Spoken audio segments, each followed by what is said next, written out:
Very busy show today. It's like a proper show. I couldn't do this more than once a month. Could not do this more than once a month because it's exhausting. Can I just say, if you've got Sky News, put it on. Listen to us as well. You don't need the sound up, because I'm sure the commentary is rubbish. But look at the anti-imperialism anniversary celebrations in North Korea. That is the most fantastic show I've ever seen. And I've seen Neil Diamond live in the round. He had lasers and everything. Seriously, man, it's incredible. Oh, I left my phone on. That's a very poor show. Who do I think I am? It's amazing. And I'm not sure... If anyone... Oh, it's moved... Look... They keep moving and making different shapes, and now it says 80. Anyway, slightly irrelevant. At 3:30, thereabouts, Duncan Bannatyne from Dragon's Den is coming in. No, let's all just grow up a little bit. I know I've said some things in the past. Let's all just grow up, OK? No messing around. If you want to speak to Duncan, and maybe ask him for some money, he's got millions. He wouldn't mind giving away... Helen, stop making kissing noises in my ear. That's inappropriate. And it's going to muff up my chances with him, all right? Just got to play it cool, isn't it? Play it cool. He wouldn't miss, like, £10,000. He could give me £10,000 and it wouldn't matter to him. He wouldn't know. So if you want to phone up... Also, it'd be good if you've got any inventions or products that you might like to Dragon's Den on him. Then 0870 90 90 973 is the phone number to speak to me and to speak to Duncan about 3:30. It's Text Vote Tuesday, London. And today's question, well, you may have read in the newspapers and seen on the news that pop singer, leathery pop singer Madonna, has adopted a child from another country. Now, what we want to know is, should she be allowed to? 84850, yes or no, and at the end of the day, we'll know what you think. That's it. Really, that's all we'll know. I've got other stuff I want to talk about, but Alan's called in. Hello, Alan. Yeah, hello, Ian. You done a thing last week about Chris, when words he can't say. Oh, yes. I remember rightly. Have you got a word that Chris can't say? Because if you have... I haven't got a word that Chris can't say. I've got a word that two words that James O'Brien can't say. Oh, I can't play the Chris jingle then. OK, what words can't James O'Brien... He can't say because, and he can't say poor. Well, what does he say instead? He says because, and he says poor. Hang on, because... Oh, he says because? Yeah. Is he from up north or something? He's from Kidderminster, so, you know, it's a bit dodgy around that area. I don't know where Kidderminster is. And it's sort of West Midlands. It's a very dark area of the country. OK. And what else can't he say? Well, that's about it. Because and what? Because and poor. He can't say poor as in, no money. OK, well, I shall... Poor. Poor. When do you see him tomorrow? Speak to him. I will... Well, if I have to. If I have to. I spoke to him 3 weeks ago. Have I got to do it again, for goodness sakes?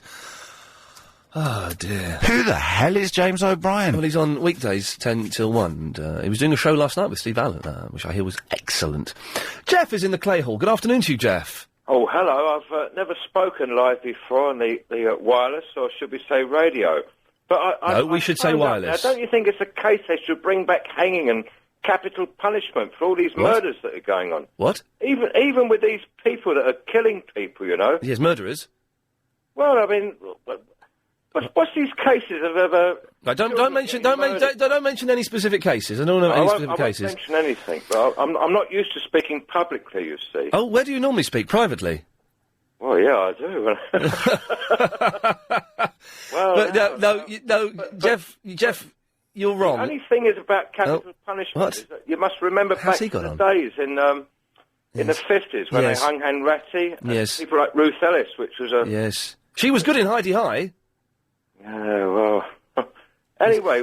Jeff, I've got to tell you, you're wrong. We shouldn't bring back hanging, and I'll tell you why. Well, no... I'll tell you why. If somebody takes a life, they should pay for it. Jeff, I'll tell you why. Jeff, I'll tell you why. Why? And I have an excellent example from something I was watching last week. Have you seen the film 10 Rillington Place? Oh, yeah, I did see Good film, isn't it? With Richard Attenborough as Christie. Well, I saw it years ago, yeah. Breathe deeply, my love. Breathe deeply. Don't fight it, Bridget. Don't fight it. And you saw he got hung at the end of the film, didn't he? Yeah, that's Also, right. did you see the other fella that got hung? The Welsh guy whose name escapes me. Evans, I think his name was, surprisingly enough. Well, he was innocent. He was innocent. He got hung. You can prove it beyond all possibility of a doubt. You can hang them. Jeff... But he was hung and he was innocent. He was hung for the murder of his wife and his baby. He hadn't done it. That was the police's fault. I mean... Well, You've only got to look at these IRA terrorists. The police will grab the first few people they can get. But that proves that innocent people have been hung. So many cases now. What about all these shootings outside the nightclubs and people getting gunned down and people with guns? Jeff, I mean, they... Jeff, Well, I don't know. No, you don't know, because you're wrong. Because... Maybe I am wrong. Well, you are. If we brought back hanging, innocent... And it is funny, you're right. If we brought back hanging, would it be... How many innocent people would it be all right for us to hang? Well, you couldn't possibly hang one innocent. There we go. That's why we couldn't bring... That's why we couldn't... Reasonable doubt. Well, Jeff, that's why we couldn't... should forfeit their lives. No, but we couldn't prove it beyond all reasonable doubt. So therefore we could never bring back hanging, because otherwise innocent people would get hanged. Wouldn't they? You can't ever have that possibility. But well, no, exactly. That's why we can't bring back hanging. What about with guns? What's happening to our country? The culture with guns. No, nothing's happening. It's always been the same. Nothing's different. But we couldn't bring back hanging because innocent people would get hanged. Do you appreciate that? I do appreciate. So we can't bring back hanging, can we? Well, maybe you've got a point, but thank you. It could be proved. Yeah, but it couldn't be beyond all reasonable doubt. You never. There would always be an element of doubt. There would always be a doubt. Innocent people will always get hanged if we have capital punishment. Well, they would do. Yeah, they would. So we can't. But don't you think there's a... What? In certain exceptions, you must hang these people. Yeah, but... They're not worthy of life itself. No, but... You're not listening to what I'm saying. If we had hanging, and as we did in the past, innocent people... I'm not saying hanging, I mean, put them down, like, take the cat to the vet. They give it an injection. Oh, an injection, OK. If we had... And he just dropped down dead. I mean, the thing didn't know nothing about it. If we had capital punishment, let's say... then innocent people would be killed. So we can't have it because we can't kill innocent people. Well, I just get a bit angry when I listen to the news and all these people being murdered. Murders, yes. And they put them away. Put them away for... Yeah. Do you know what, Jeff, do you know what it is? What is it? It's political correctness gone... Political correctness, yeah. Gone mad. Well, you know, it's 60 years since they... There we go, we got rid of him. How did he get through the system? What was that about? That's a good start to the show, wasn't it? Hey, if Duncan's listening to this on the way in, he's going to think he's come to a top-notch, news programme and stuff. He won't have a clue that it's absolute nonsense. John! It's LBC callers gone mad. I've got a theory that Duncan Bannatyne might fancy you as well. It possibly could happen, couldn't it?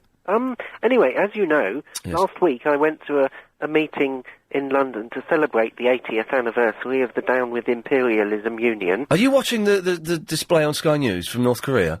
Disfortunately, I don't have access to Sky, the new television fangled technology stuff. It is amazing. Whoa, yeah, anyway, so... The TV, I mean, it's amazing. You can get programmes and stuff and Lost and things like that. Yeah, I thought I ought to celebrate the occasion of the 80th anniversary of the Down with Imperialism Union. Excellent. Which was founded by Kim Il-sung when he was only 14. This is the Iain Lee show we're doing, isn't it? Well, this is Iain Lee. I'm Iain Lee, aren't I? This is... Right, OK, I'm good. OK. Anyway, I thought I ought to celebrate the occasion by reading out a few extracts from my copy of the brief biography of Kim Il-sung. OK, well, let us know how you get on with that. 0870 9090 973. Don't worry, London and neighbouring DAB areas. This is Iain Lee.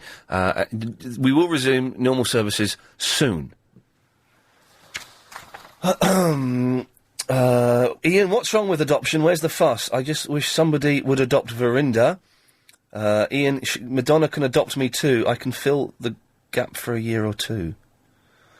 Iain, is it Ghostbusters too? No, we're having a serious text vote. It's very serious because, you know, people's lives are involved in this. Should Madonna, pop star Madonna, used to be quite sexy, looks really weird now. She's a weird shape. She's all muscular. She doesn't look like the girl that was in that Like a Virgin video. Remember she was on like a was she on a gondola or something in that? In like a sort of lacy dress. And she was kind of like sexy in a dirty sort of way. But this leathery old gap-toothed woman, yes, is, it is a woman, I think, is hideous to behold to the eye, as to the ear as well. 0870 9090 973. If you want to comment on the text vote, 84850. And you can email, of course, ian@lbc.co.uk. Time now to get the latest LBC 97.3 travel news with Alan Joyce. And the M25 clockwise has 2 lanes blocked. Gary. Hello, Ian. Hello, Gary. Hello there. I'm just watching that North Korean anti-imperialism thing on Sky News. It's amazing, isn't it? Incredible. It's the most... let me try and describe, for people who can't see it. I'm guessing, there are 20,000 people there? Easy. Let's say 25,000 people, all holding lighted torches, and by that I mean flaming torches. Yeah, not like your wussy ones with like lids. Proper proper flaming sticks. I'm looking at it now. There's probably about 40,000 people there. There's a full shot of it. They're marching about in formation. They're stepping out and spelling Korean letters. Then they've made the star, and now they've got the 80.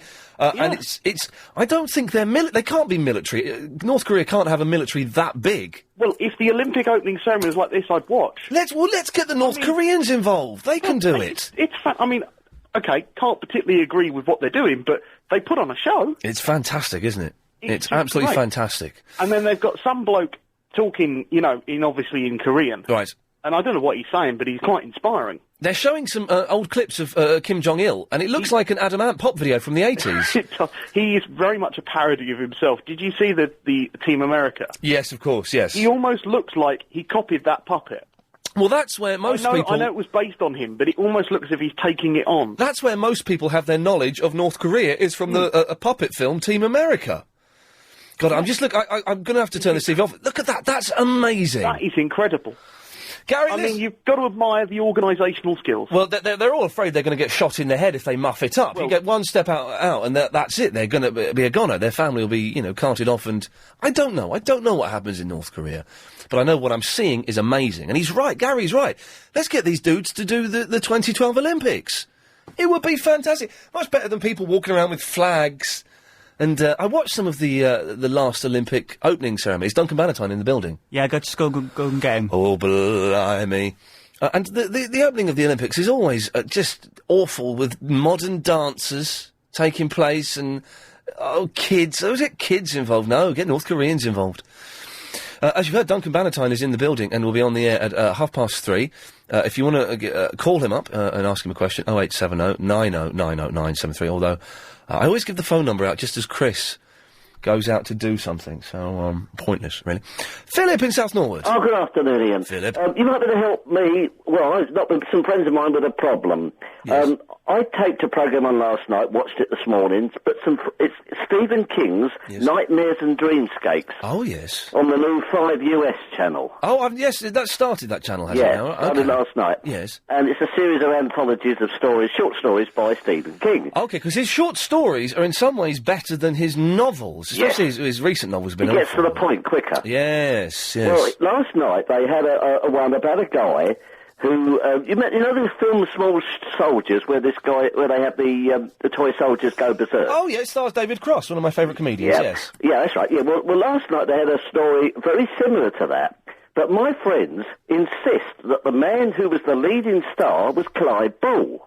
What, in this Stephen King thing? But I told them it wasn't, I've even told them who it was. Right. But they don't believe me. Blimey. I just wonder if anybody watched it, that they could tell my friends who listen. Yes. Does he look like Clive Bull? He does, yes. Who is it? William Hurt. Right, I don't know William Hurt. I'm going to have a look on the internet. And William Hurt. And funny enough, I was looking. I watched it. I taped it. Watched it this morning. Yeah. The program, the actual series, was made in Australia. So. But that just in passing.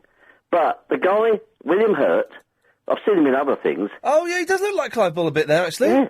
And, he was being attacked by soldiers and jeeps and, like in the Small Soldiers film. Yes.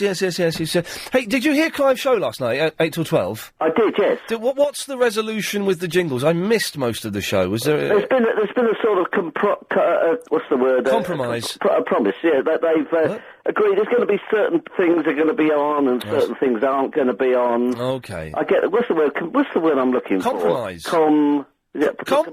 No. Compromise. Compromise, that's the word. I've just said it half a dozen times to you, Philip. Are you having a breakdown? No. It's, I don't know what it is. It must be the weather. Have you been sniffing glue or something? No. Not glue, no. Well, either. Philip, go and have a lie down. I'm worried about Philip. Can we send someone round to his house to see if he's all right? Terrifying. Ronnie's in the Eltham. Hello, Ronnie. Hello, sorry. Hello. I'm just trying to reverse up into a car parking space. Don't worry, I'm on my hands free though. Okay. Basically, what I'm ringing for, this Madonna thing. Yes. I think it's a farce. Okay. Well, it's a text vote. Yeah, I know. That's what I said. I can't remember his name. It's Chris. It's a text vote. 84850. We don't want to talk about it. Boring, isn't it? But I do want your opinions on the text vote. Should Madonna be allowed to adopt a child? Let's take some of these. Line 2, you're on the wireless. Hello, Ian? Yes, you're on the air. It's Duncan Bannatyne here. Right. I'm not coming in today, Ian, because I think you're after my bottom. Goodbye. Right, okay, if this is what we're going to have for the next half an hour, then I'm going to upset a millionaire. So just come on, please. Grow up, for God's sakes. Line 7, you're on the wireless. You're on the air? Hello? Hello, you're on the air? Yes. I'm ringing about Madonna. Why not? Why not Madonna? Yeah, no, it's a text vote. Pardon? It's a text vote. Yeah, goodbye. Bye. There we go. Oh, God. Listen, the Madonna thing, I don't want to talk about it. Like, much as I don't want to talk about capital punishment, but for some reason we ended up doing that. We'll have someone phoning up in a bit saying we should legalise cannabis. We're not doing any of that, OK, for goodness sake. Listen, and I know Duncan Bannatyne is through 4 sheets of glass. He's listening to the show now. And if he hears you idiots talking rubbish like this, he won't come on. So let's all just calm down. Can we do that? The Madonna thing, I don't want to talk about because it's boring, but we're doing a text vote, 84850. Dearie me, let's try one of these. Yes, line 3, you're on the wireless. Oh, hi, Ian, it's Warren. Hello, Warren. I just want to pick you up on an error, on a mistake you made. You said Clive Ball from 8 till 12. Yes. Yeah, it's Clive Ball from 8 till 10. Oh, of course, then Clive Ball takes over at 10. Yeah, I won, yeah? Yeah, you're right, well done, Warren, thank you very much for that. Line 8, you're on the wireless. Yeah, hi, is that LBC? Yes, you're on the air, turn your radio off. Yes, my name is Barry, and I just like to say Barry boom bum, Barry boom bum, Barry boom bum, boom Barry boom bum, Barry boom bum. Right, now, what? Has he gone yet? Has Duncan gone?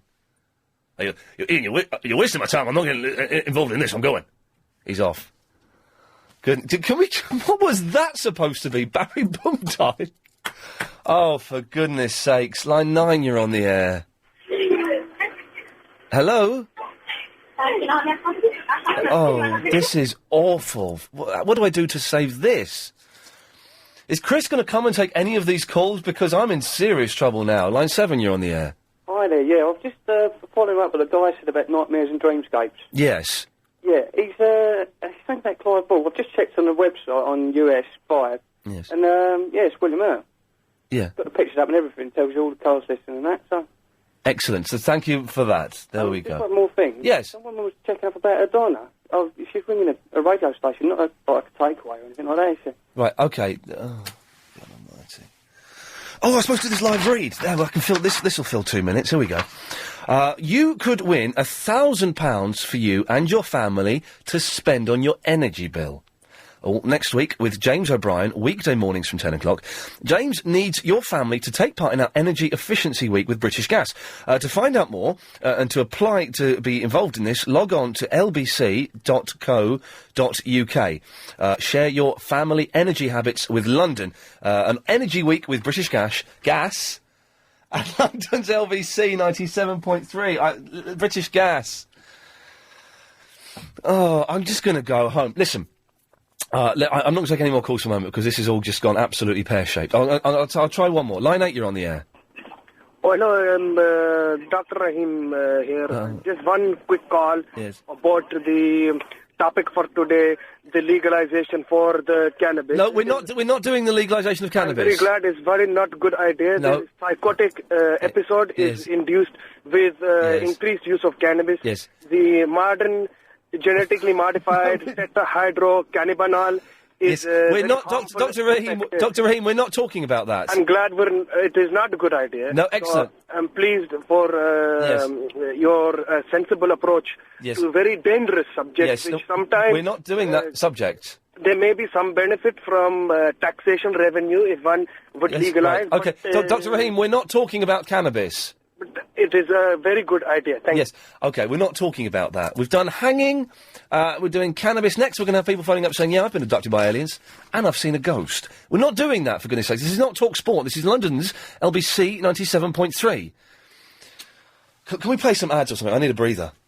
I'm the chairman of Galliard Homes, and I'm... If you haven't got Sky, go out and buy it now. Go and buy it now and catch the end of this anti-imperialism thing in North Korea, because it is amazing what they are doing. Absolutely incredible. Look at that! They look a bit silly close up. It doesn't quite work so well, but from a distance... Oh, it's just mind-blowing. OK, listen, after the news, can we just start the show again? Because it's been a total muff-up for the first half hour. Duncan Bannatyne from Dragon's Den is coming in to talk about his book, which I've actually read. I've done the research and everything. So you've got a question you want to ask him. Maybe you've got an idea you want a Dragon's Den. Maybe you want to beg some money. I don't know. 0870 90 90 973. Have some sense, because that first half hour was appalling, and I've got how much are you worth, man? Me? Yeah. I don't know. I haven't counted. You don't know. It's Duncan Bannatyne is in. Anyone who's seen the Dragon's Den will know who he is. How can you not know how much you're worth? Well, it's not a big thing I focus on. You know what I focus on is building up businesses and creating wealth for our people and creating jobs for our people and enjoying life. 500 million? No.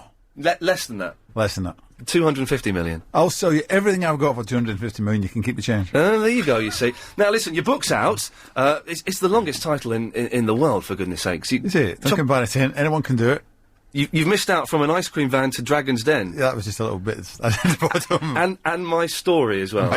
You've missed that out. I had that conversation with the publisher, believe me. Yeah, well, it's fantastic. Now, but I don't believe a word of it.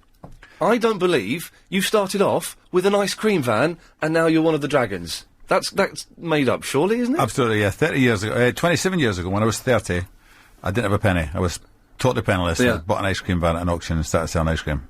Made it on 27 years. Absolutely, yeah. But see, so I don't understand how that works, though. How is that possible? Well, didn't you read... I thought you read the book. Well, I skipped through some bits. It's all in the book. Yeah, anyone can do it. Come on. But so you started with an ice cream van, then you got two, then you got an old people's home, then sports clubs. Well, I got two. I got 6 ice cream vans, and then I bought a plot of land and started building a nursing home with single bedrooms, and then filled it with people. Yeah. And made some money, and then I remortgaged it and borrowed more. I borrowed £6 million at one time. Is that not the most terrifying? You know, I worry because I've got a mortgage and and a bit of an overdraft, and that's terrifying. £6 million? No, one of the ice cream. I remember a time when before I had £6 million, I borrowed £6,000 to buy the second ice cream van. Yeah. And one of the driver's wives said to me, "How can you sleep at night with all that debt?" I said, "Well, how can you?" She says, "I've no debt." I says, "Yes, you have. You've got the debt of paying your council house rent for the rest of your life. Yeah. I don't. My mortgage will be paid in 20 years, and this £6,000 will be paid over a period of time. How can you sleep at night? How can you live?" I couldn't live without borrowing loads and loads of money and investing it. Can I say the best picture in the book? There's pictures in there. You know which one it is, don't you? That was it. It's you in the ice cream van with the big curly hair and the moustache. Looking slightly dodgy, it's got to be said. At a Kevin Keegan peril. It looks fantastic. Ice cream vans are notoriously all gangsters and mobs. Yeah, there was a bit of that. Yeah, it kicked off a bit, didn't it? Bit of violence. Yeah. But you were in the Navy, tough Glasgow lad. I boxed. Give him a bit of a kick in, did you? Well, no, I defended myself. Did you beat Mr. Whippy up? I defended myself. Okay, very nice. If you've got a question, you don't mind talking to these people, do you? I'd love to talk to these people. That's my audience, it's my people. Yeah, well, you can have them, because some of them are mental, I'll tell you that now. 0870 90 90 973. Kev is in the Windsor. Hello, Kev. Hello, Ian. Good afternoon, Duncan. Pleasure. Good afternoon. Yeah, I've got a question for you, Duncan. Go on then. Do you know if the makers of Dragon's Den have any plans to take the show over to America? And if so, would you consider being part of the show as one of the dragons? They'd love to take it to America, but America doesn't seem to want it. You know, Canada's doing it, New Zealand's doing it, Australia's doing it. Everybody seems to be doing it, and the Russians are doing it. But the Americans don't seem to want it, and I can't understand why. I'd love to go there, but they wouldn't understand my accent. I was in America, and I saw Peter Jones doing some show there about inventors or something. Yeah, Peter made that show himself. He wrote that show himself. It's called The American Inventor, and he went over there and he'd done it. It's a fantastic show. Is it now? Listen, I've amazed many people with this fact. Peter Jones, 6'7"? 6'7". That's ridiculous. You don't notice it until at the end, when two of you get up to go and shake someone's hand, and suddenly this giant freak not freak, that's a bit rude, but this giant of a man just stands up and... Yeah, and I'm 5'11 and a half, and the tower's above me. It's amazing. Kev, listen, thank you very much for that. Cheers. There we Thank you, go. Kev. Oh, there we go. 0870 9090 Have See, I get nice people. Nice people wanting to speak to me. You see that? You see that? Okay. You get the bonkers. I get nice people. Oh, in that case, you can have Jonathan. Go on, Jonathan. Hi, Jonathan. Hello. Hiya, Duncan. It's so nice to talk to you. Thank you, Jonathan. First of all, I'd like to congratulate you on what's a brilliantly successful show. He's been a part of it. He's getting ready for the sucker punch. Here we go. Come on. No. What I was going to say is, Ian fancied you, but I wasn't going to say that. Hang on. No. Listen, let's get this straight, Jonathan, because Duncan doesn't know this, because we've not brought this up. Okay. I'm a heterosexual gentleman, pleased to meet you. I have a girlfriend and everything. But I was saying, sort of, if I had to go gay to save the world, you would be my choice. Oh, well, thank you very much. There you go. There we go. Thank you. And I am gay, and you're my second choice to my other half. Okay, anyway. right. But we got that out of the way. Duncan, That's fine. The serious side of it, Duncan, is... there is a serious side, is there, Jonathan? Thank you. Well, actually, see, it's my friend Cedric who watches the programme most, because he really, really is into you. I do needlework normally on the night that you're actually get on. to the point, for God's sakes. He's only here for 20 minutes. The question is, when did you literally start off in an ice cream van to sell an ice cream? £18.99 from all good bookstores. Buy my autobiographies, isn't there? I'm going to buy a book. I'm definitely going to buy a book. I can tell you that. Jonathan, I've just asked him that question. Oh, did you? We've just done that bit. Yeah, we did. That's right. true. It's true. It's very true, yeah. Yeah, an ice cream van. When was it after that, then, that you made your first million, was what I was going to say? It was about 8 years after I bought the ice cream van. So you made first million just on ice cream? No. About 8 years after I started the nursing home, and then it was worth £1 million. It's on page 127 of the book, Bannatyne's autobiography. I'm going to read Anyone can do it. £18.99 from all good bookstores. Yes, no, he's gone. Now you see what I have to deal with every single day is these fruitcakes. You bought a radio station or something, did you? I did. I invested in a radio station at one time. It was called Alpha FM. Right. And it was in trouble, so I put some money into it, and eventually ended up being the biggest shareholder. And it was so bad, my children wouldn't let me put it on in the car. Oh. They made me switch You off. wanted to call it Crap FM? Yeah. That's a brilliant name for a station. Crap FM. I thought, because it's so bad, everybody will tune into the Crap FM thing. Yeah. But the rest of the shareholders wouldn't let me. Yeah. So we ended up calling it A1 FM. Is it still going? Is it any good? Yeah, it's good now. Yeah, it's good. It's not bought by a big... It's not anywhere near here, is it? So we can talk about it. No, it's in Darlington. Talk all you want about it, yeah. If you've got any questions, 0870 9090 let's all just calm down a bit. Joe, have you got something sensible to say? Well, I don't know if you... it might be, might not be. You have to see. Hello, Duncan. How's it going? Hi, Joe. Good. Yes, I like your work very much, sir. Thank you. Just wondering, you run Bannatyne gyms, yes? Bannatyne gyms. Bannatyne gyms. There's no L in my name. Get his name There's no right. L. There's no L. No, I didn't say L, did I? You said Bannatyne, Bannatyne. Oh, bloody hell, sorry. Oh, God. Bannatyne, Stop swearing. Bannatyne's health clubs. Right, Yep. yes. Now, are there any in London? Yes, The there's only 5. one I've seen was in Portsmouth. Nope, there's one in Russell Square. There's one in 4 Millbank. There's one at Maidaville. There's one in Tower 42 in Old Broad Street. Joe, you can have a look on the internet or something. Don't I thought I'd get it from the horse's mouth, get it proper. And also, can I be cheeky? Couldn't organise it pass, could you? No. There we go, he's gone. Thank God for that. Thanks for calling. Yes. Do you get people all the time saying... Because if £10,000 to you is nothing, is it? So you could give me £10,000... Yeah. And it would mean nothing to you. That's right, yeah. Well, why don't you do it then? just write a cheque for... Because I don't want to. But just write a cheque for 10 grand. Don't want it. But it would be a nice thing to do. Yeah. Get a bit of publicity on here. Yeah, absolutely. Yeah. Not going to do it? No. It's really tight. That's disappointing. OK, well then I bring out my special weapon. It's Verinda. Hello, Verinda. Hello. How you doing? Yeah, I'm fine. Have you got a question for Duncan? Yeah, have you ever invested in something that you end up regretting?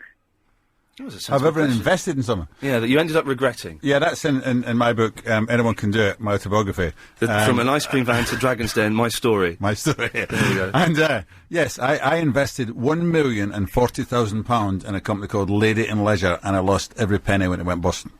Lady in Leisure? Lady in Leisure. I thought you'd read the book. I've read the book. I'm just acting a little bit dumb to further the interview. That's how we do these things. What did you do after that?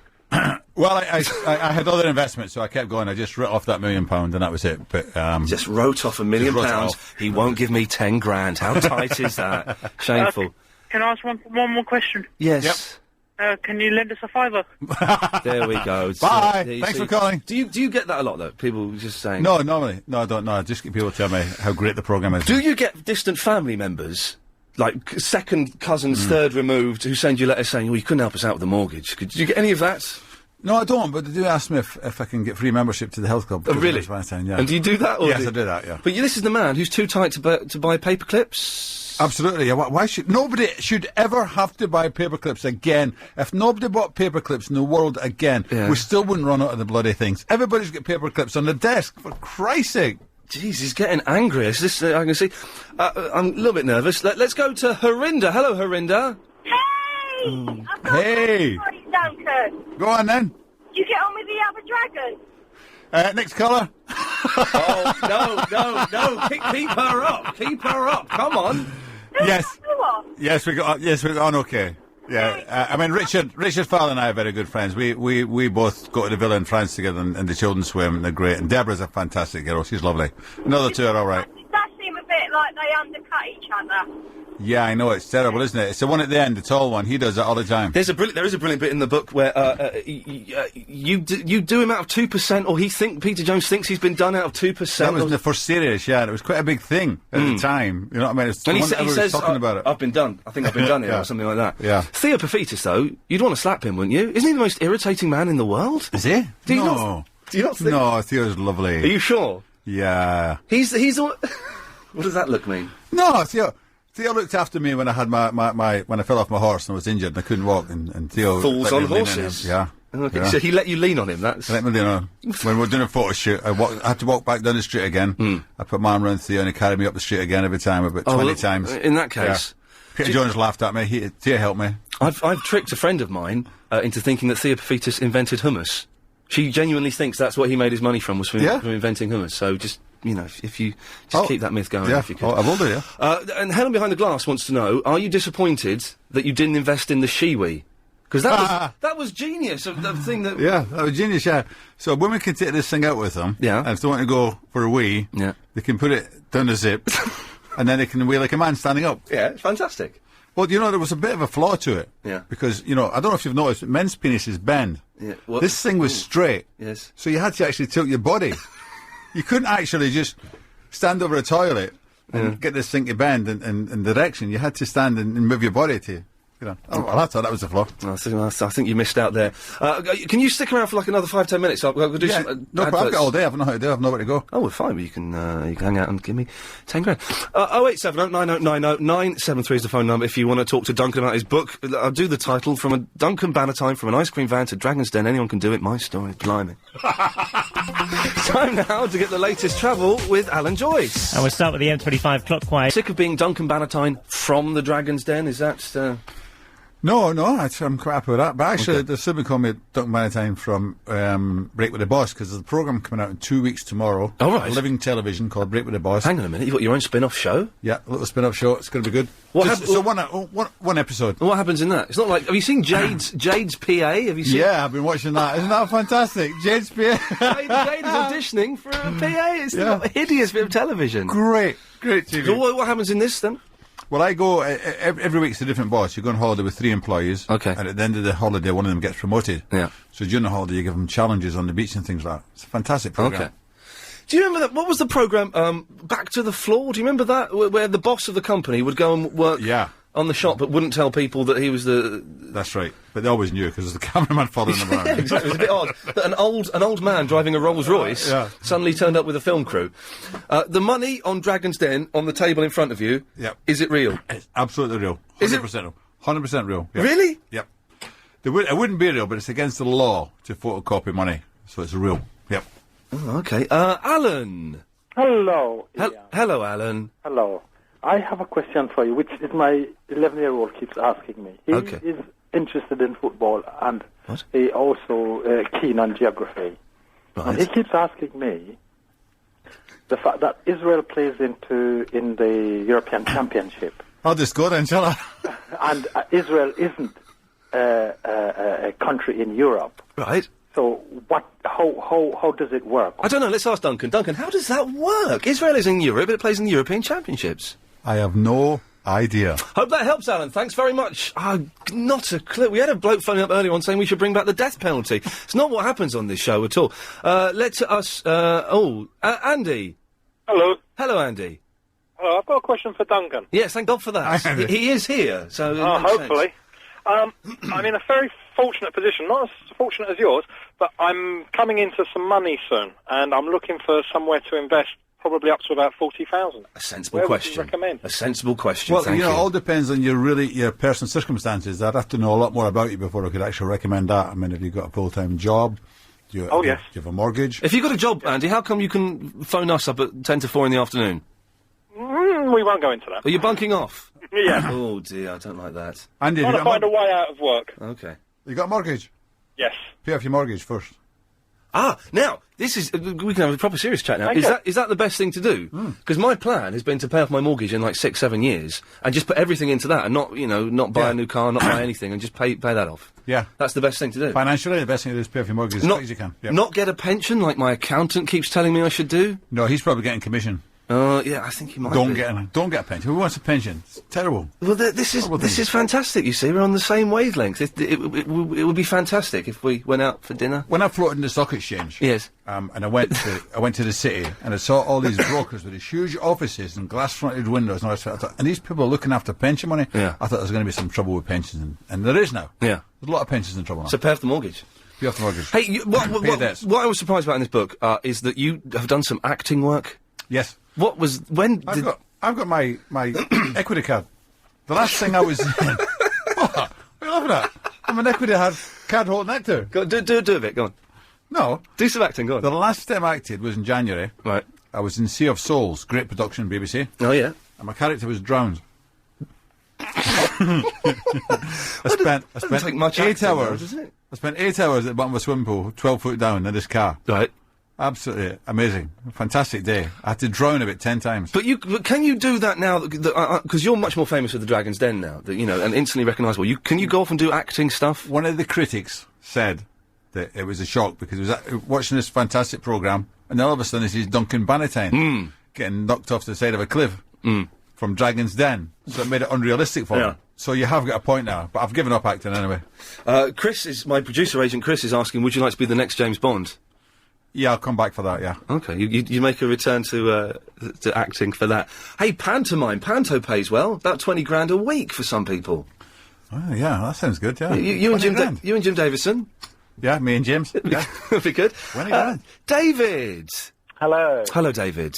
Hi, right, I'll dispense with the pleasantries. Quick question. Duncan, would you say, hand on heart, that in your rise to success in the business world, that you carried out your affairs within full accordance of the law? Whoa, David, hang on a second. What have you got some documents or something? No. Okay, I'm just curious, from sort of one budding entrepreneur to a successful one, because I hear a lot of stories about, especially established blue chip companies now, where back in the day, a lot of stuff was, back of a lorry, Okay, Duncan, have you done, apart from duffing up Mr. Whippy... Apart from the fact that sometimes when I went to the office in the morning, I broke the speed limit, yes, everything was in accordance with the law.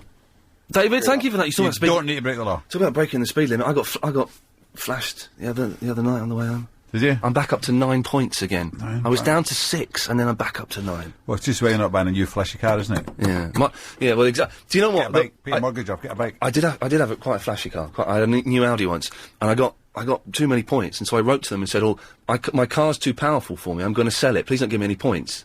And they let me off. Oh, yeah. But I sold the car, so now I've got my mum's Peugeot 205. It's fantastic. Can you stay till 4? Is that all right? Yeah, why not? Yeah. Or no, if you've got to go, if you've got to go, Duncan, then go. That's what I'm in here. If I go somewhere, I'll just have to, spend money and drink. Well, notice we haven't given you a drink, which is something. Okay, we've got another 4 or 5 minutes after this. Looking to has been the best invention you've seen on the Dragon's Den, or product, or presentation. I wasn't expecting that question. Everybody always asks what was the worst one. No, the best one was. I genuinely love it. Yes, we like seeing idiots going on there and sweating and you saying, right, get lost. Yeah. But it's great at the end when, one or two of you get up and go, yeah, no, we'll have this. We'll have some of this. Yeah, I think probably the best invention, although it doesn't actually work, was the egg boiler that you boil your eggs without water. He was brilliant, that dude. Yeah. He was a good lad. And it just never worked. Every time, I don't know why that's not worked. Let me get another egg and I'll try. Oh, I don't know why this one's not worked. I've had two inventions. One of them's been made already. The first one I thought would be fantastic is like a double-decker buggy for babies. So you have one, instead of having the wide buggy... One on top. One on top. It's been invented. Right. How about this? And I will give you 15% equity for £250,000. Toilet seats, they're so cold and uncomfortable, they're horrible. But if you have like a nice cushion on the toilet seat that's affixed to it, then it makes it a pleasure to... She wrote to me 2 days ago, you know. Why? Tell me, congratulations, you're getting married and that. She says, but, my toilet seat does work and I can now dispose of it. So it's now working better now. Do you want to reconsider you? So you're not going to give me any money? No. Thanks. You couldn't do us a favour? Yep. You couldn't... the best bit of the show. Do you mind if I do a really bad Duncan Bannatyne impression? Well, yeah. Okay, fine. The best bit of the show is where you go, I'm not interested in what you're doing, you're wasting my time, get out. Yeah. You couldn't do one of those for me, could you? Yeah. No. No. Yeah. Yeah. Okay, give us a favour. Chris will sort you out. So, something like, I'm Duncan Bannatyne, I'm not investing in you, Iain Lee, you're rubbish. I'm Duncan Bannatyne, you're Iain Lee, I'm not investing in you, so I'm out. There we go, fantastic. Oh, it's made my day. Jeff! You stole my thunder! Oh, blimey, have we? Yeah, I was just calling up to say, hi guys, hi Duncan. I watched The Dragon's Den, I think it's a fantastic programme. I've watched them all for the very first series, and I've noticed how it's changed in its style a bit. Yeah. But my partner, wife also watches it. We even watch it on the BBC Two website afterwards. What, you watch it again? Well, not again, but maybe if I miss it, I don't tape it, I watch it. But great website, isn't it? Can I say that the dragons, I mean, Duncan's my favourite dragon because he's such a character, and I'm always taking the piss out of him in my daily life, in the house. Yes. I walk around mimicking you, Duncan, all the time. Well, give us a quick... Thanks very much, that's nice to know. Yeah, I think you're a really a good guy to watch on TV and listen to the sort of stuff you do. Well, let's hear you, taking the mick out of him. Do me. Okay. You ready? Yeah. Okay. Hello, right, I'm Duncan. I'll tell you where I'm right now. I don't like you, I don't like your product, I'm out, right? And this is the last dragon, goodbye. Yes. Well, very good, yeah. He's gone, I'm sorry, I don't know how he slipped through the net. Oh, okay, listen, that's all we've got time for. The book is Duncan Bannatyne from take a deep breath. From an ice cream van to Dragon's Den, anyone can do it, my story. It's out now, isn't it, I believe? It's a great present. In the shops now, it's on Amazon. For Christmas. Top 50 bestsellers now. All right, you sound a bit desperate now, don't you know? you don't need the money for this, do you? No. Well, But I want it. Okay. Hey, listen, man, it's really nice to meet you. Thank you very much for coming in. After the show, it kind of returns back to normal, 0870 9090 973. But now it's time for the latest LBC 97.3 news.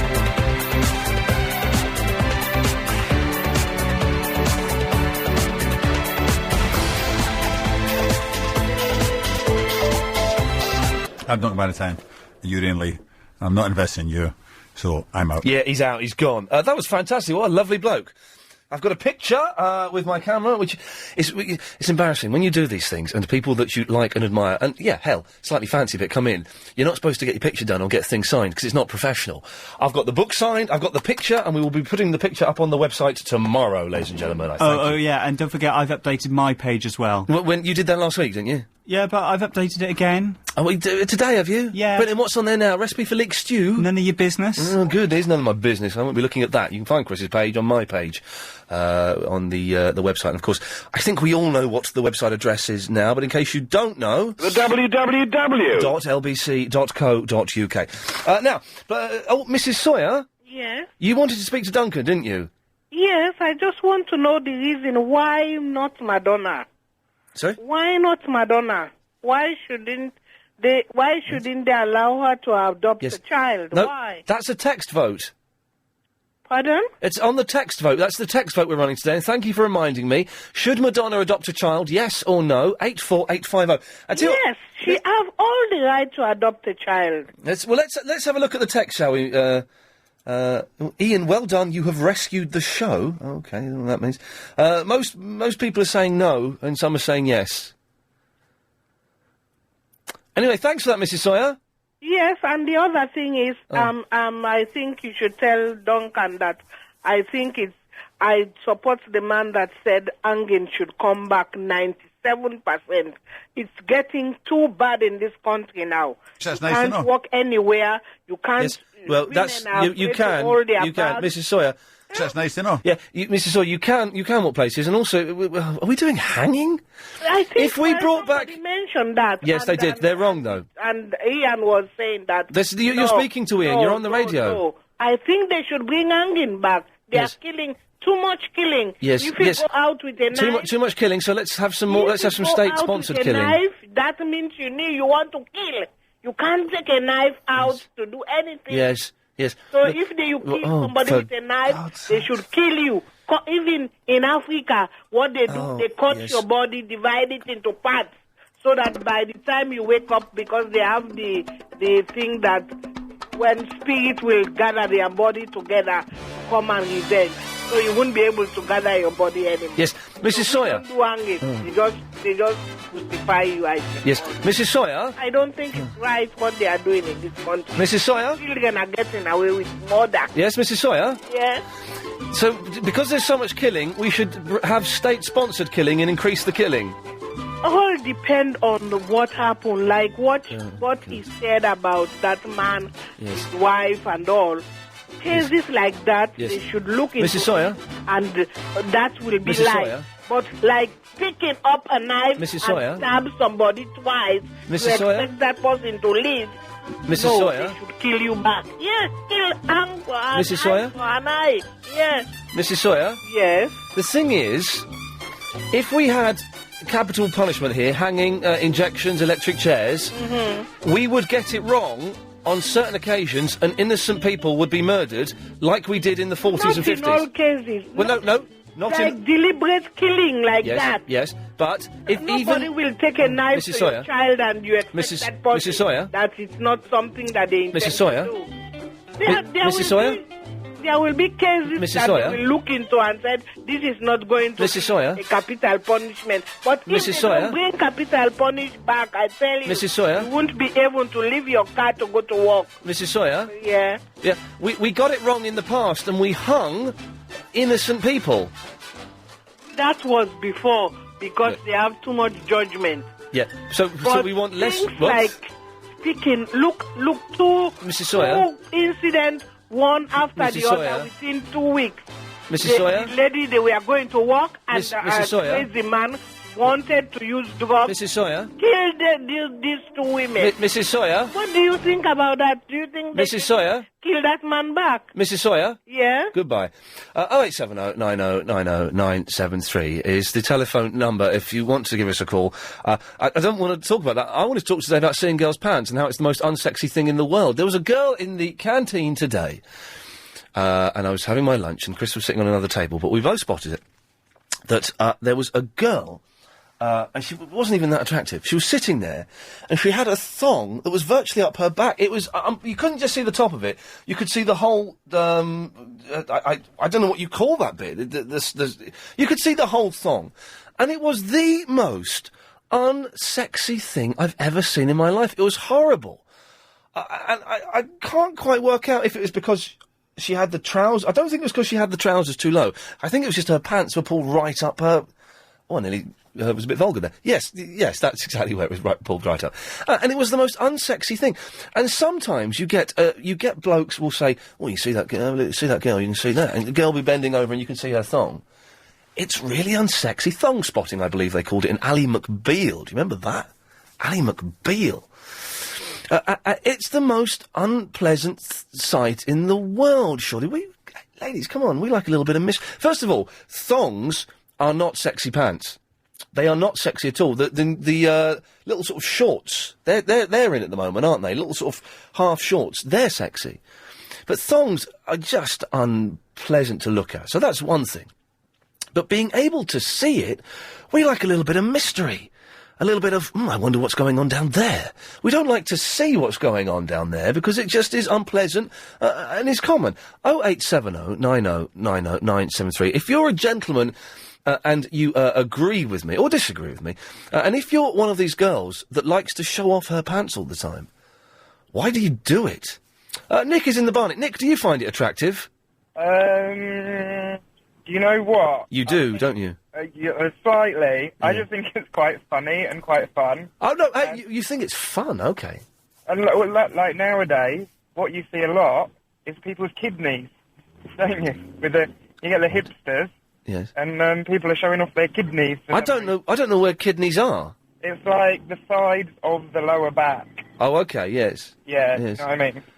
Are kidneys that low down? You might be beyond the reach of my... I don't know.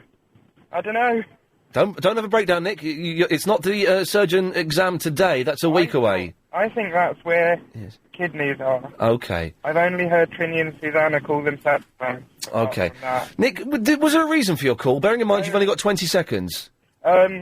Israel, the problem was, as far as I've heard, I don't know for sure, Please let's speak about too football. many countries in the group they should be in didn't recognise the existence of the country. This is for the why they're playing in Europe? Yeah, so they Okay. had to just shove them in a group where there were other countries who were willing to recognise the existence of the country. And I'm glad you sorted that out. That's genuinely interesting. I'm the chairman of Galliard Homes. Hey, do you run a small business in London? And do you think you'd benefit from advice from some of the country's leading business experts helping you with your marketing, your IT and your personnel issues? Would you like LBC 97.3 to follow your story over the next 2 months as we help you to take the next step in developing your company?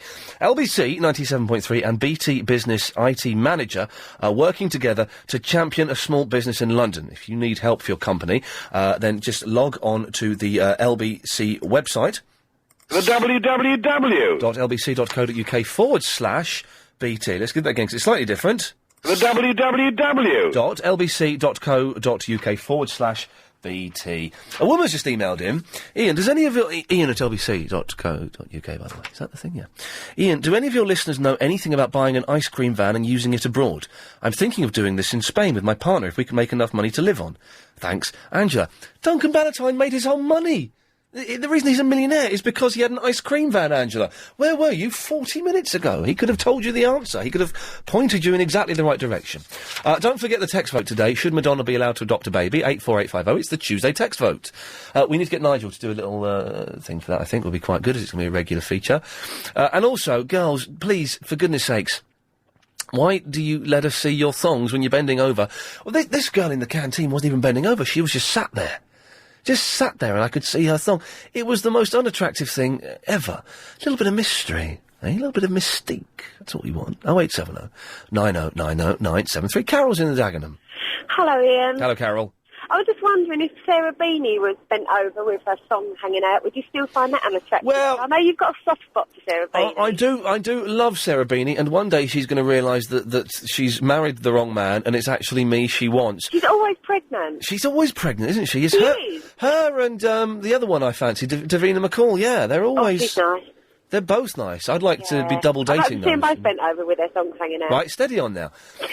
The thing is, yes, I would find it unattractive. I just think it's a really unsexy thing. Really? I don't think thongs are sexy at all. Anyway. I think you didn't fancy the person who was exposing themselves to you. No, but I've seen. Then you would have found that attractive. Do you, I tell you what, a few years ago, one of the All Saints, I think it was. This is how long it was when the All Saints were around for the first time, and it's one of the pretty ones. And I say. Yeah, there's two that are ugly and there's two that are quite pretty. True. And there was a picture of her in the paper bent over and you could see her thong. Right. And it put me off her. Oh. Because I just think it's a really unattractive thing to see. I like a little bit of mystique. I like I like a nice pair of tight blue jeans, for God. You like your orange with a peel on. I don't know what that means, but on the strength that it might be rude, I'm going to cut you off. Jerry's in the Leytonstone. Hello, Ian. How are you? I'm all right, Jerry. Yes. Yeah. Long time no hear. I ain't spoke to you for ages. Did you listen to Duncan Bannatyne? I did. He was nice, wasn't he? Yeah, I was quite surprised at your show. It never ceases to amaze me, Ian. Yeah. Well, there we go. That's good. Can we send that to the Music Thursday? It comes on Fridays. That's always good. Always got celebrities on there. Now you're getting TV celebrities coming on the TV celebrities on the radio. It's only because I sort of fancied him a little bit. No, he's quite a good laugh, actually. He was he was a nice bloke. He's very funny. Yeah. And I recommend you go out and get his book. I'm going to, actually. I think I will. But is there... I don't remember the title. It's just go and ask for Duncan Bannatyne's book, because the title is ridiculously long. I had a word with him and told him to change that. But is there any programme better than Dragon's Den? It's the greatest show on the telly. And it took me ages to get round to watching it, but it's fantastic. Yeah, it's brilliant. Absolutely brilliant. Anyway, Jerry, you didn't call in just to chew the fat, did you?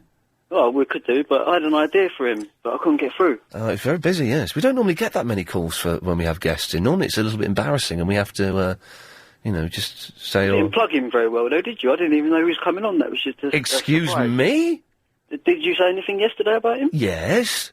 I've been with this driver that refuses to listen to LBC. Well, what does he listen to? Talk Sport or something? No, we had this conversation before. He listens to the V word. Oh, God almighty, those guys. And he will have none of it. He won't even give it a try. So we don't talk to each other anyway. Yes. Clive Ball mentioned it last night. That's the only bit I heard of Clive Ball was him mentioning me, so that was nice. Oh, it's the only thing he said all night. He mentioned you. No, that's the only bit I heard. I'm sure he said other things, but I was caught up playing Rainbow Six on my Xbox and fighting international terrorism. Anyway, Jerry, we could chew the fat for ages, it would seem, but it's quite dull. What did you want? Well, I could cut you on the deal with the Mr. Duncan if you want. Okay, go on. What is it? I've got an idea. Yes. Can we keep it hush-hush, though? Yeah, okay, yeah, fine. Almost literally no one's listening, so yes. All right, you know your Peugeot, your 206 or whatever it is? 205. Is it two-door or four-door? It's two-door. So you have to let someone in the back. You have to put the seat forward, You have to lift the seat forward, yes. So we need to make some device that keeps that locked forward against the steering wheel. Because then you couldn't drive it, could you? Sorry? You couldn't drive it if it was like that. Could you get in it if it was like that? What, if the seat, the driver's seat was lifted forward so passengers get in? No, I couldn't drive it like that. Yeah. No, you couldn't, could you? So you couldn't nick it, could you? But someone could get in and unlock it and... But what if, but if it was forced backwards, then it just snaps something inside of the... I'm not an engineer. So hang on. Got the idea. So you basically phoned up and said, right, I've got this pill that when you put it in water and put it in a car, it makes the engine run, you don't need petrol. How does the pill work? Well, I haven't invented it yet, but that's what it's going to do. It's easy. It could be done on some safety latch or something. It's an engineer's... An engineer could do it, no problem. Right, okay. You try to bend it back, it snaps, and then... He's gone, because that was a load of... You can't just phone up and say... it's like, I built this... I've got a great idea for a thing. It's this machine that sends you back in time. Oh, where is it? I haven't built it yet. It's just the idea. What we need is an engineer that could make it for us. Jackie's in the Redbridge. Hello. Hello, Jackie. I've got a bit of a dilemma, Iain. Okay, If you had to have your left hand cut off and put on your right arm, and your right hand cut off and put on your left arm, would you rather have your thumbs up or down? Considering if your thumbs are up, your hands are facing outwards. Why, is this potentially going to happen to you? Yeah, because when the aliens come to abduct me later on, this is the decision I've got to make. I thought you wanted to talk about alien abductions. Right, oh my God almighty, what has happened today? She's gone. We're talking about... Let's go to the text vote, shall we? This is why people have text votes, because when they get flummoxed, or they don't have any calls, like this, they can just go, well, let's have a look at the text vote and see what the results are. Hang on. Iain, you treat Agent Chris so badly. Leave him alone. He's lovely, says Rosie in Isleworth. We're having a text vote. 84850. No. Should Madonna be allowed to adopt a baby? No. Madonna shouldn't adopt a baby. She drove me crazy with bedtime nightmares. Panic attacks. Let's face it. Town's too small for her. What the hell does that mean? That doesn't mean anything. 84850. Should Madonna be allowed to adopt a baby? Tokes! Yeah, Iain, how you doing, bro? I'm alright, yeah. Yeah. Yes, I am on the phone. I'm talking to a nurse at Great Ormond Street, Iain. He's always on the phone. Always on the phone. Hello, Iain? Yeah, what? You still there? Yeah, I'm still there. Are you? What's going on? Are you in prison or something? No, I'm just going to get me in prison. Well, did you say, first of all, it sounds very echoey, as I imagine a prison would do, and it sounds like one of... No, I'm on a hospital ward, Iain. I'm coming to get my daughter from hospital. Okay, and so you thought you'd stop picking her up and phone up a radio station? Yeah, why not? I always do. Okay, we've only got 30 seconds, so what would you like to say before you go and get your daughter? Yeah, it's all about the thong issue. Yes. I think, only fit women should be allowed to wear them. Because, other... Are you on a mobile phone? Yeah, I am, yeah. You're not allowed to use mobile phones in hospitals. Am I? Am I? No, of course not. It affects all the equipment and the machines. Yes, it does. Put the phone down, for goodness sakes. And go and get your daughter! It's unbelievable. 0870 9090 973. If you've just missed... As usual, Chris has just bunked off. He's gone somewhere, and the phones have gone mental. Every time I give out the number, Chris seems to go, so it doesn't work. OK, so we're asking, the text vote, 84850, should Madonna be allowed to adopt a baby? And looking at girls' thongs when they're bending over, seriously think about it. It sounds like a sexy idea. It sounds sexy, but in practice... isn't it just the most unattractive, unpleasant sight you could possibly see? Again, BAFTAs that Chris and I were at a couple of weeks ago is on E4 tonight at 11. Now, there's a slim chance you might hear Vernon Kay doing a Pradeep. There's a slim chance. I suspect they'll cut it out, as it's meaningless to almost everyone, but we'll see. We'll see. OK, seeing girls' pants is obscene and hideous, and I don't like it. No one else likes it. I think blokes that do like it are a bit sleazy. It sounds sexy, doesn't it? A girl bending over, you're seeing a bit of thong popping out, but in reality, it's nothing special. It's disappointing. 0870 90 90 973. Let's quickly ask, line 2, do you like seeing a girl's thong? Okay. OK, that's got an unpleasant connotation. Anything. And we're having a text vote today, Tuesday text vote. Should Madonna be allowed to adopt a baby? Yeah. 84850. And what we'll do is at the end is we're going to count up the figures and we'll know what you think. Shall we have a look and see if anyone sent us any offensive text? I'd like... Oh, I can't read that. That's racist. OK. Look, seems to be a lot of racists text in on the text thing. I don't quite know what that is. Matt! Oh, hello, Ian. Hello, Matt. Hello, mate. It's about that song thing. The thong? The song thing, yeah. It's... you're dead right. It is. It's quite disgusting, really. Yeah. But that's on one hand. On the other hand, you can't stop looking, can you? Yes, you're right. It does have its own gravitational pull that draws your eyes into it. Definitely. Yeah. And talking of pull, I mean, the one thing I want to do when I see it is I actually want to give them a big wedgie. Well, I don't understand how thongs don't create their own wedgie anyway, because of the very nature of a thin strip of cotton between a lady's buttocks. That's gonna, I don't know why I made that noise. That's the wrong noise entirely. Sorry, I didn't mean to make that noise at all. Yeah, it'd be more squeaky the noise, wouldn't it? Yes. But it must be very uncomfortable, very abrasive. You know. Yes. Hey, Matt, I'm in an awkward situation, Matt. Yes. And I wonder if you can help. I had my boiler was adjusted a few months ago by my plumber. And they're an excellent, it's a company, it's a small company, I'm not going to say they are. They are excellent plumbers. They installed my new radiators, they did a lot of good work around my flat. But the last time this guy was here, he broke off, I'm sure he broke off a small valve on the boiler that allows me to adjust the water pressure. Now, the way I remember it is he swore and he went, oh, flippin' heck, Ian, I've broken your boiler. Here's the bit. Don't worry, you can get another one of these, any plumbing shop. You go out and get one, they're about 20 pence, you can fit it yourself. And I was like, thanks very much. I've not been able to find one of these things. I haven't looked. And Google it. Well, no, the thing is, I phoned up I thought, no, stuff this, because the water pressure's dropping, I need to get it back up a bit, because I've bled my radiators. A little bit boring, but it's true. So I thought, no, stuff this, I'm going to phone the company up and tell them what happened. So I spoke to the woman, I said, oh, your guy that came round, he broke the boiler, he snapped that bit off, any chance he could come... Steady on, Matt. I'm nearly getting to the point. I'm getting there. Any chance he could come round... Hang on, this will cheer you up. Go on, line 2, do it. Thank you. Any chance that he could come round and fix it? She said, yes.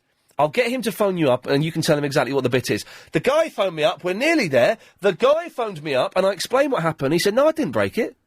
I said, well, no, I think you did break it. No, if I broke it, I'd have told you about it. And I said, well, yeah, you did tell me about it. No, mate, I didn't break it. No. I'll get you another one, but I didn't break it.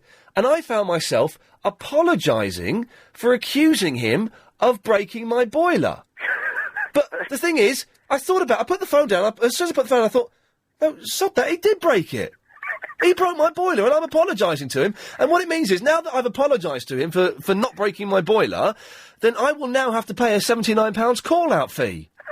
It's costing me 79 quid and an apology when I know for a fact, although I can't prove it, he broke the boiler. You're too soft-hearted, Ian. That's what the problem is. I'm going to trap him in a box under the stairs. I'll tell you what, though. Did he, as he was bending over fixing it, did he ever build his bum? No, well, he's not bent over to fix it yet. No, they wear like the sort of quick fit fitters blue overalls. This company. Oh, you can't get better than that, then, can you? Well, you can't. And when I used to work in B-Jams years ago, we used to wear the same overalls, and it was except mine would never fit, so they'd stop halfway up my arm and stop halfway down my leg. But there's something good about wearing maybe can you get like one-piece overalls like just to wear? Yeah, Guantanamo Bay sell them. Yeah, but I don't want. I don't like the orange. I'd like a nice dark blue. Can we get? Chris, can we get the show sponsored by Quick Fit Fitters and get them to supply me, and I will do the show in a quick fit fitting uniform? I'll put a call in. Okay. Sorry, Matt, you were speaking on my producer. What did you say? I said you can do a star jump when you've got it on as well. Yeah, exactly. As they used to do. They do. Yeah, give yourself a wedge. Did we find out what you called in for? Abrasive thongs. Oh, yeah, there we go. Excellent. Maybe we should present that to Duncan Bannatyne. Yes, line 2, you're on the air. Okay. Oh, for goodness sakes. 0870 9090 It was embarrassing. I know it's a long story. I know it's a dull story. But it was. I am convinced that this guy broke my radiator, broke my boiler, and he told me. He was honest about it. And then today he went, no, I didn't break it. I think you did. I stood up to him for a bit, longer than I thought I would. No, I didn't break it. I'll come and fix it, but I didn't break it. Well, you did. You snapped off this little thing. I'm sure you did. I don't know, what would you do in that situation? Is there anything I can do in that situation? 0870 9090 973. Nick. I'm disappointed in you, Ian. Uh-oh. Well, because I thought you was a little bit more sterner than that, really. No, in the real... You seem to be a bit of a pushover now. I am. In the real world, face to face, I am a baby. Yeah. I can't abide confrontations. Well, I don't want to go through the whole story, 'cause I'm not saying it's lengthy or anything. Yeah. I could have subbed it down a bit. Yeah, and then I think we need to know the whole lot. But basically, I use that word, I hate using that word. You said to him, no, he said to you, I've broken this piece, and you, right at the outset, and what did you say to him? Are you going to repair it, or what? Or... I went, oh, well, never mind. He said, I've broken it, but don't worry, you can adjust it with pliers, and you can get a new one. And now, I've since tried to adjust it with pliers, and hold on, if he'd broken it, sorry to interrupt you there, but if he broke it, one assumes there and then, he should have said to you, look, I've broken it, whilst I was doing something else. Yeah. And what I'll do is I'll come back later on and deliver you the new bit. Yeah, he should have done that, shouldn't he? And only now... only now, 3 months later, do I realise that's what I should have done. But I'm a bit of a bottler. And he's a really nice bloke. Yeah, well, that's the thing, isn't it? He's probably genuine, but I think at the end of the day, I think he's got away with it now. Yeah, and it's going to cost me... If he'd broken it, they'd come and fix it for free. If he hasn't broken it, which he says he hasn't, it's going to cost me 79 quid. I think what you should do is meet him in the middle. They won't charge you a call-out charge, but they have to charge... You pay for the part. Well, the part's like threepence. Well, then you got a touch, don't you? Yeah. Do you want me to ring him up for you? Yeah, if you wouldn't mind, Nick, that would be very, very handy. Thank you. Simon! Hello, Ian. Hello, Simon. I might be able to get hold of a quick fit uniform for you. Oh, really? Yes, my friend works for them, and my dad used to work for them for 17 years. I'm very, very lanky and long-armed. Could you... Yes, so am I. Oh, really? Will it be a clean one? 'Cause I don't want a greasy one. I shall do my best for you. Is this genuine, Simon? Oh, it's definitely genuine, yeah. Well, that's very, very kind. Well, let me know if you've got one, and we'll sort something out. I will do. When I say sort something out, I don't mean money. I know that. It's not a problem. Good, lad. Thank you, Simon. No problem, Ian. There we go. Right. Well, this is going to be superb. We're going to have a show done in a quick fit fitting uniform. I don't know why those in particular. It's just the blue overalls. Do people wear those one-piece kind of suits in the real world? Does that happen? Just a nice one... Are they jumpsuits? I think they're jumpsuits. I know in the late 60s and early 70s, Pete Townsend of a rock group The Who used to wear a white one, and he would, just do the whole concerts in that. And I was disappointed to find out, he used to wear knee pads. Pete Townsend wore knee pads, so when he did these jumps up in the air and landed on his knees and slid across the floor on his knees in the video for Won't Get Fooled Again, he was wearing knee pads. Giselle! Ian. Yes, Giselle? You should have immediately asked the man to replace it at the time, but you didn't. Yeah. Get him in. Yeah. Get him to repair it. Then break his fingers. No. Once he's repaired it and presents you with the bill, Yes. say, I will deal with the office with it. You've got him out of your flat. You then send them a letter and say, this man broke this on this date. He told me he broke it. Put it all in writing. Yeah. He told me that you can just twiddle it with pliers. I didn't need the heating until now. Yeah. I tried to twiddle it with pliers. It doesn't work. The thing is, it was so long ago. I mean, it's 3 or 4 months ago. And also, these are an excellent, apart from this one little mishap, they are an excellent plumbing company. I trust them. Put that in the letter. Say, you're an excellent company. I trust you. And I've used you before and I will use you again. But I need you to sort this out for me because I refuse to pay for this bill. Put it in writing. Do you wear a thong, Giselle? There's a difference between a thong and a V-string. A thong is more like a T. A V-string is a very thin piece, like a shoelace. Oh, really? So I didn't realise there was a difference. Go on the Victoria's Secret website. Oh, yeah. You know Victoria's Secret, Yes. the American I do. underwear thing? Yeah. You'll be able to see the difference between a thong and a V-string. So you're saying a thong is more comfortable than a G-string? Less comfortable. It's actually less comfortable. Oh, okay. A G-string is going to be like cheese cutter, though, isn't Well, it? I suppose... Well, it's not, because actually one of the things that people do wrong is they buy their size or a size smaller. There. You should actually buy a size bigger, so therefore it doesn't cut into you. Giselle, gotta go. Thanks very much for that.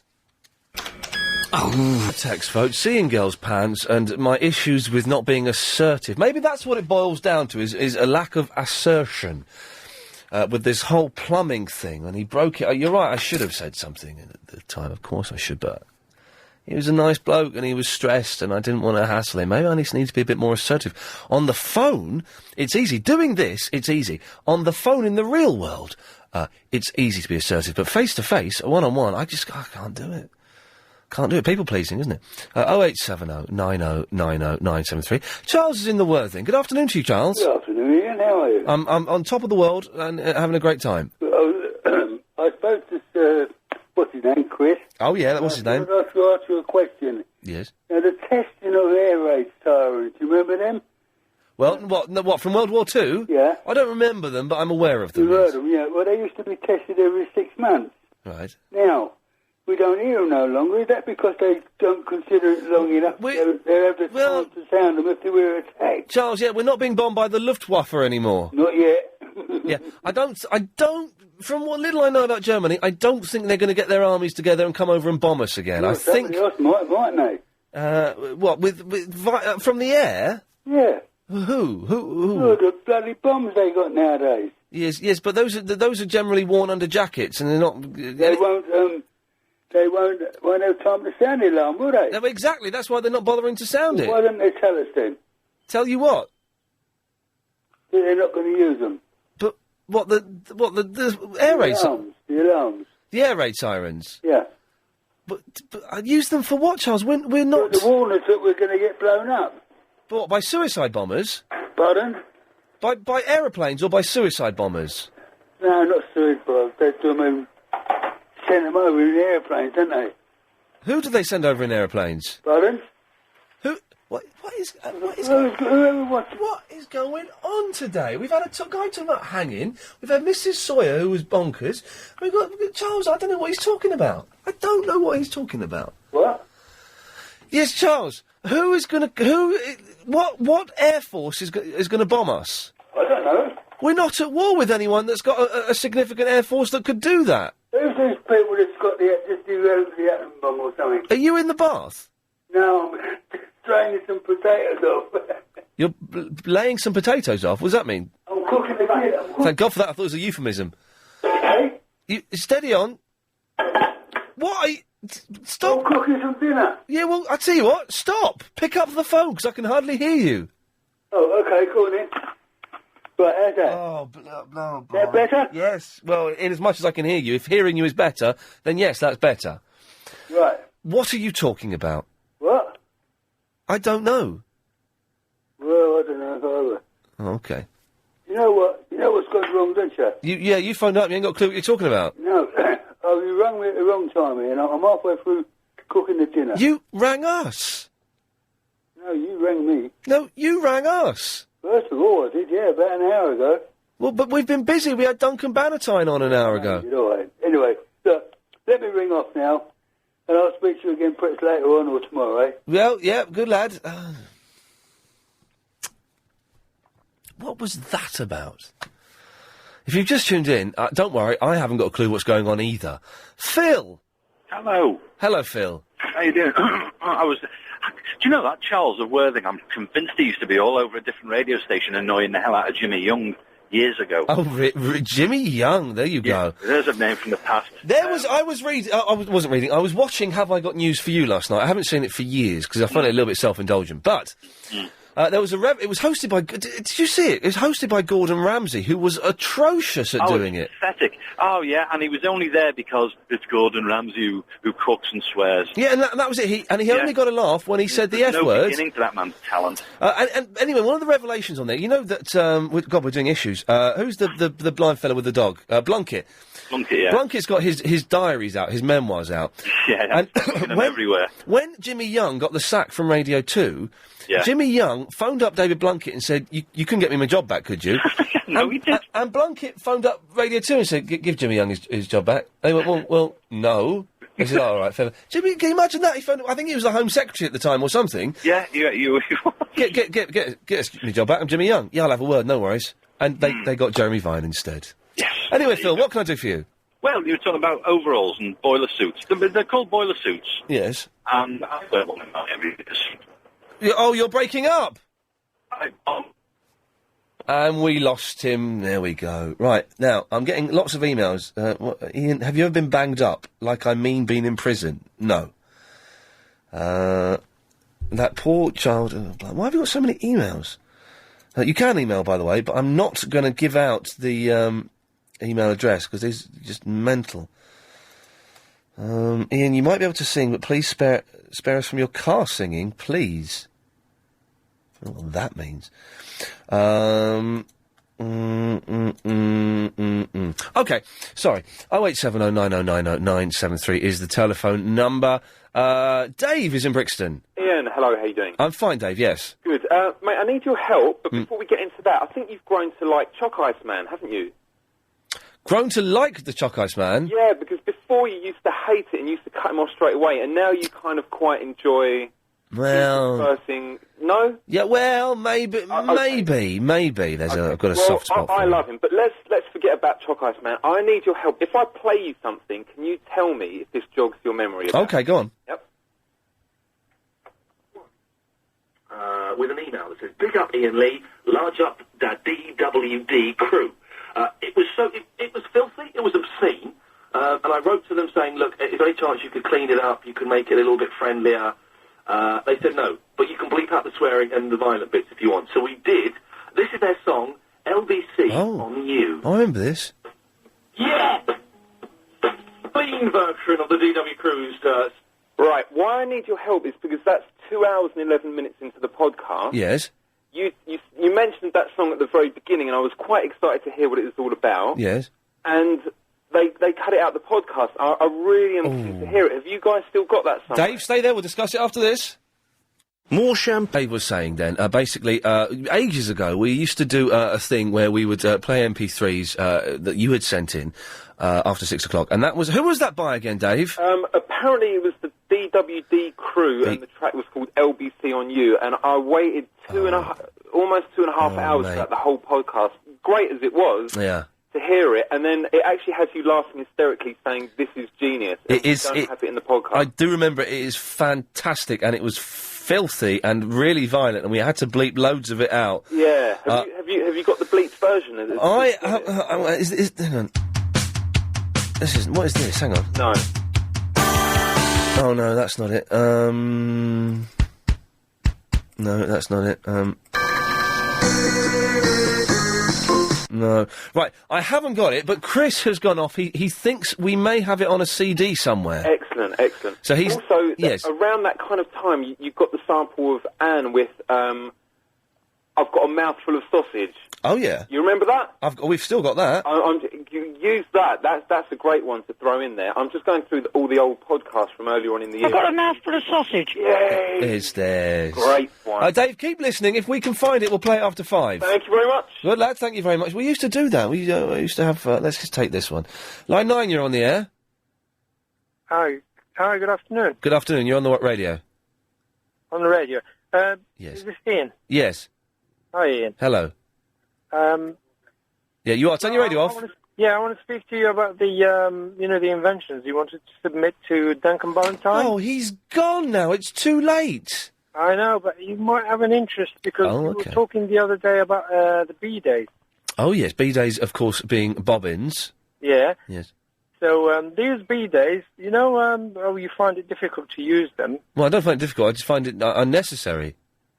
Well, they are they are to certain people, but they are hygienic. That's the reason. Well, no, but so is toilet paper is hygienic. Come on.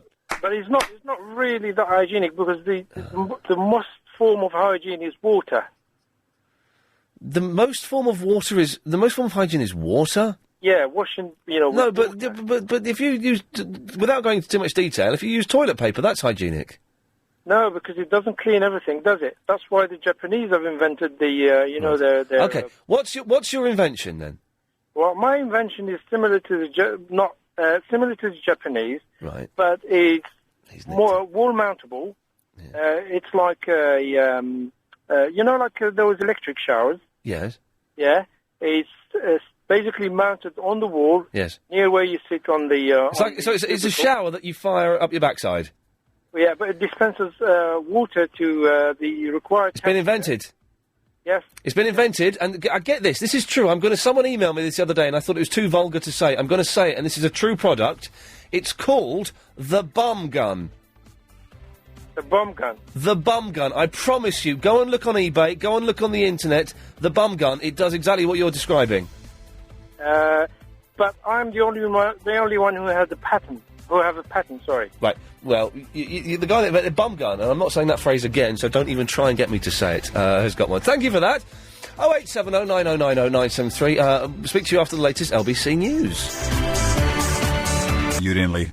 I'm not investing in you, so I'm out. Yeah, steady on. If you just tuned in, you missed Duncan Bannatyne. It was fantastic. May I recommend you go to the LBC website and subscribe to the podcast and hear it, because he was very entertaining, very amusing. The website, of course, is... the www. .lbc.co.uk. OK. What have we been talking about? Looking at girls' pants when they bend over. It's not attractive. And what surprised me is no girls have called in to admit that they do it. Now, you maybe you're not aware that you're doing it. There is that possibility that you're bending over and you don't know that your thong is riding up so high and you're unaware of it. But the thong in itself is a very unattractive pant, isn't it? It's just horrible. Those nice little shorts are good. They're kind of sexy. Little sort of half shorts, like lacy things. They're quite nice, but the thong, no, it's not good at all. 0870 9090973. This whole thing with the plumber, it's kind of gone out of hand. Should I insist that he broke this thing? I know he broke it. He told me he broke it. I was there when he did it. But yet, today on the face, I didn't break it.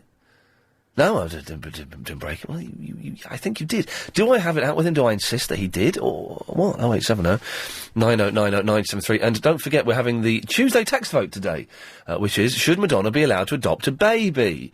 84850, yes or no. Roger's in Cuffley. Hello, Roger. Hello, Ian. How are you? Yeah, I'm all right, thank you. I'm in a bit of a state of shock because I thought you said you dumped all your clips. We did dump all... What happened to Chilblains?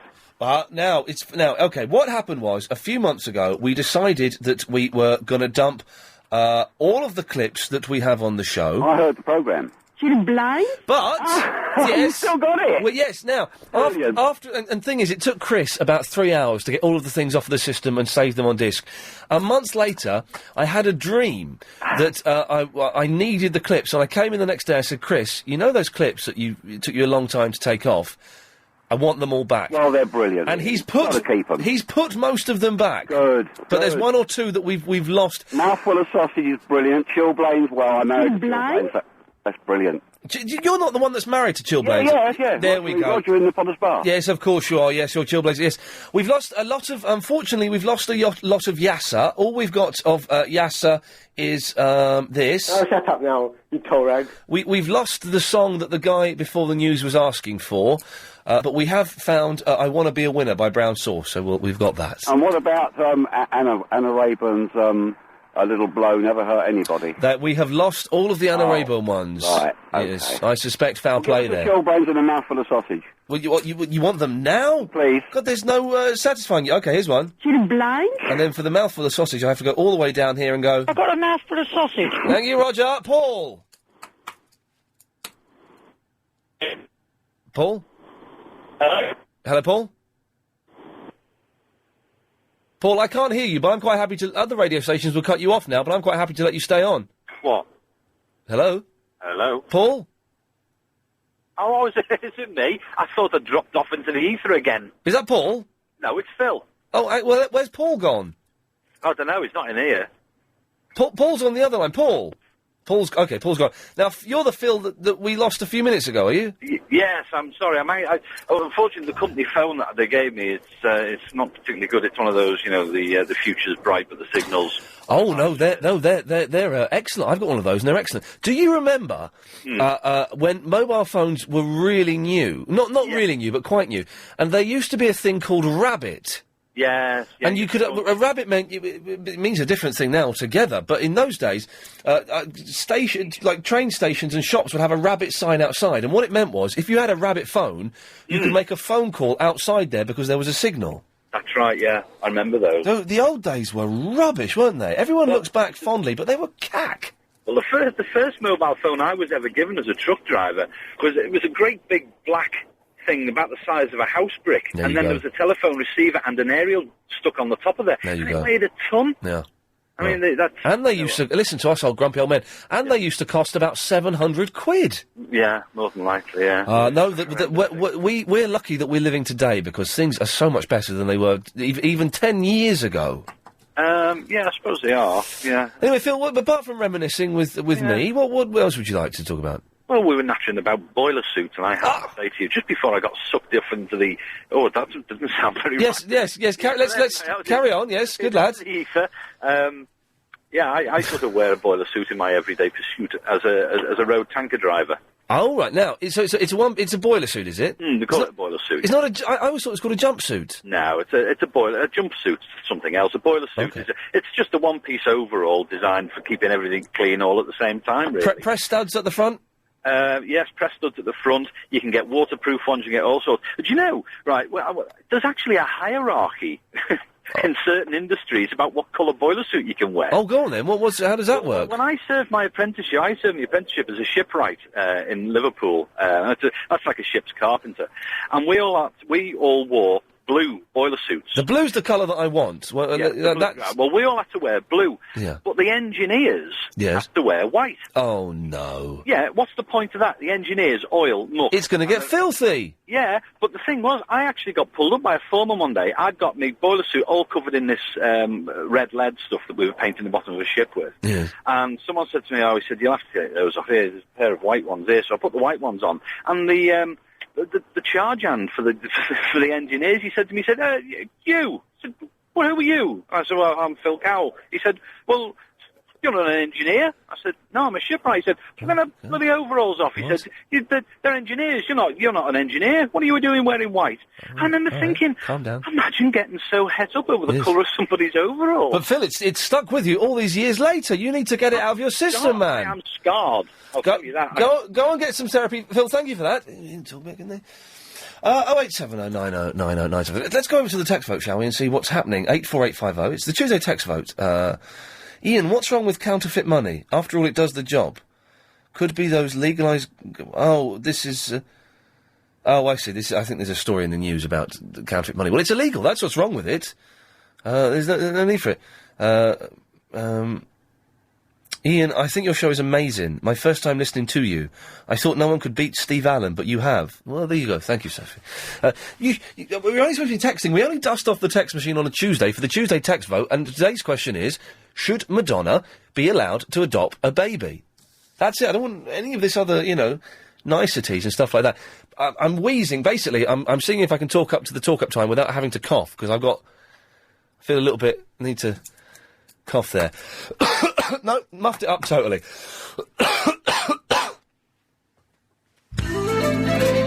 When London's just getting... Girls wearing thongs, me as being assertive with the plumber. Chris, where did you just go then? Down to the office. Well, why? Oh, I was looking through the archives. And did you find anything? No. Okay. Oh, actually, yeah, Yasser's Film Forum from the 21st of April. Can we hear it? Yeah, hang on, I'll just pop it in the machine. Oh, I thought you had it all put up on a computer. Ian, for Music Thursday, you should get Adrian Teenbeat. You know he's very good. Yeah, we did look into getting him. I think Music Thursdays, it's just kind of hard to get...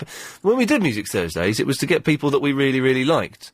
Only, and not just... And then we had, like, other people here started suggesting just bands and acts that they'd heard of, and friends of friends that we might like, and it all got...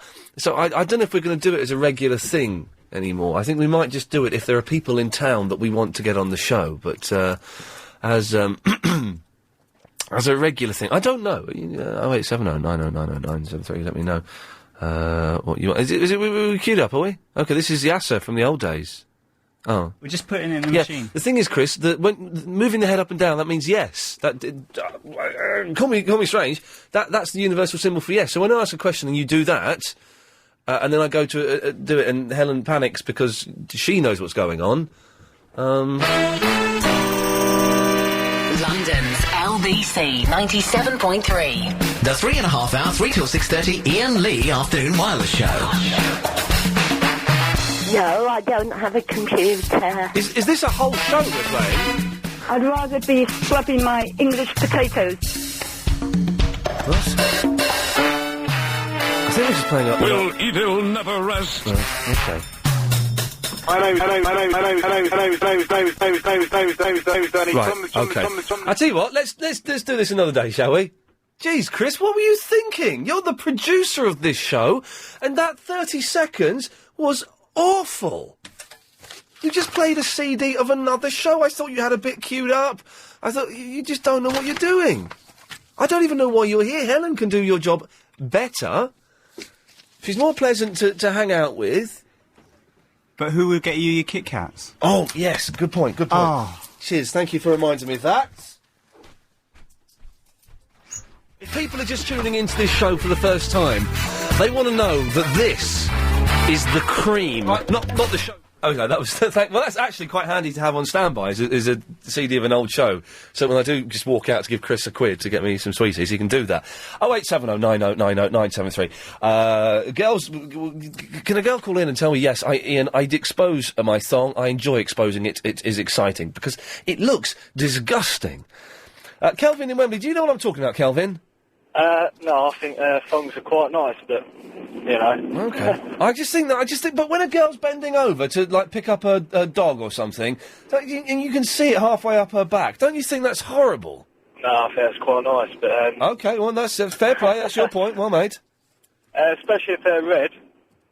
But anyway, that's what I'll phone for, Ian. That's a little bit too much detail. Your ideas, you want people to phone in with ideas? I think... What? Hang on, what? I want what? I was listening earlier. Yeah? You had people phoning in, so we know with their ideas, like inventions and everything. Oh, that was for Duncan Bannatyne, who left at 4 o'clock. Yeah, but I've only just got the call back, haven't I? Oh, jeez. You want to have a word with your producer? I'm seriously, because if you've heard the last 2 minutes, you'll know he's awful. The phones have gone mental. Where? Oh, he's gone off to get a Twix, and I've got 4 calls. Hang on a second. Kelvin, stay there. Line 9. Bong. Okay, he's singing the Siskiyou song. Stay there, Kelvin, don't worry. Line 8, you're on the air. Hello? Yes, you're on the air. Oh, yeah. Right, okay, you're not on the air. Not a clue. Line 9, you're on the air. Ian, do you remember this? Christian? Yeah. You know you're doing this World Cup anthem that you've got John Barnes on? Yeah. Well, have you ever thought about getting Iain Lee from the 3.5 hours, 3 till 6:30 in the afternoon wireless show board? No, we need proper celebrities, mate. But you are a celebrity, Ian. Yes, well, possibly. Thank you. That was it. Kev phoning up XFM for me. Kelvin, yes, I'm going to let the phones go mental. I can't answer these. I think you're already gone 6 o'clock, isn't it? It's gone a little bit. Yeah, it's gone a little bit crazy. I don't know what's happening today. It was the first half hour was odd. Then it got kind of quite sensible with Duncan in, and it was all kind of on the straight and narrow. And just after 4 o'clock, though, it's gone downhill and just turned into. I'm not saying it's bad. It's just a mess. You just keep on in there, Ian. Remember, don't lose your temper and smash your studio up again. No, yeah, well, I'm not allowed to because I got in very serious trouble about that. Yeah. Anyway, my Yes. idea. Oh, yes. You want to hear it? Yes. Yeah, you don't sound too happy. I was just sniffing a marker pen. I was actually genuinely sniffing a marker pen then, which is bad. Yeah, don't do too much of that either. No. But, anyway, this idea. This marker pen. All right, here we go. Have a guess. This is going to blow your mind, okay? Well, the marker pen might blow your mind if you keep sniffing it, but... Have a guess who this marker pen is made by. You will never guess. Not by those same people who made that bio of yours the other day. No. You will never guess who's made this marker pen. No, you're right. I'll never guess because you had this conversation Chris, the other day as well. guess who's made this marker pen. James O'Brien. No, Helen, have a guess who's made this marker pen. No idea. Mitsubishi. Mitsubishi have made this marker pen. Isn't that amazing, Kelvin? Yeah, I'll tell you, that's mind-blowing here. Mind-blowing. But Mitsubishi, they do like motorbikes and stuff like that. They've made a marker pen. You know what? The thing is, do you know what? We're doing so well with selling motorbikes and stuff like that. What we need is to expand. I know. Why don't we make marker pens? Good idea. Get on it. Well, people are buying them because you've got one. We've got one. We've got two. Right. Anyway, what's your idea, Kelvin? Come on, stop messing around. Get to the point. Have you ever seen a show called Takeshi's Castle? Yes, I have, on Challenge TV, narrated by Craig Charles. It's a game show, which is made by the famous Japanese film director, Beat Takeshi. Yeah. Don't you think someone should bring an English version out for Saturday night television? Yes, well, OK, there's two things I'll pick you up on, Kelvin. Firstly, that's not an invention. Well, no. Stealing a TV show from Japan is not an invention. I said an idea. OK. And secondly, we did it in the 70s with It's a Knockout. No, but this would be better, wouldn't it? I mean, look at Saturday night television now. You've got a load of rubbish. If you had people falling off of rolling beams and things like that, especially if you had someone like yourself to narrate it as well. Well, that would be very, very... I tell you what I watched, and I really enjoyed at the weekend. I watched The X Factor, but the auditions had finished, and they're in the studio now, and I really enjoyed it. Do you know what? I went on that. Really? Well, I went for the audition. There we go. And it's, yeah, it's all set up, because when I got there, I queued up for 3 hours. Yeah. Got invited along at first, then queued up for 3 hours, and then when you go in, you don't see Simon or Sharon or anyone like that. You go and see a producer first. Yeah. And you only go through if you're useless. Oh, so Sharon, you're in the same building as them? No, they're not even there. Oh, well, like a week before they're Oh. even there. You see the show producer, and because obviously the producer's got to make the show as funny as possible, Right. they send all the hang on. idiots through. What you're saying is, you didn't get through to on the X Factor because you're too good? Well, I wouldn't say too good, but there was people going through who were like sitting before me who couldn't sing, and there was old people going through, and... But that's why they put them through. They put the mental people through, and maybe, like, 30 quite good ones. Well, yeah, so if there's 1,000 people there, they probably put 100 good singers in, and the rest were, like, useless. Kelvin, give us your song. Oh, what do you want to hear? What did you sing for your audition? Elton John, your song. Oh, well, let's have it. It's a little bit funny. Next, Barry. Yeah, hi, Chris. It's Ian. No, it's Ian. All right, Ian. Just wanted to talk about North Korea and all the counterfeit monies. Did you know that 80% of the world's counterfeit money comes from North Korea?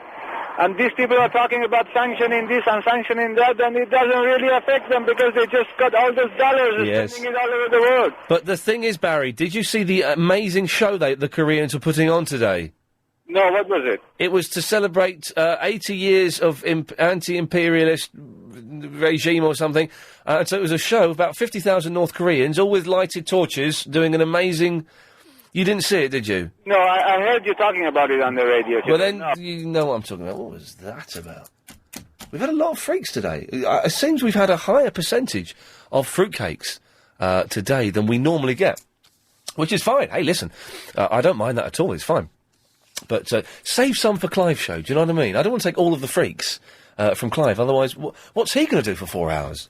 If you've just missed that bit of Iain Lee, you... Some important news for you. Gary King is ill today.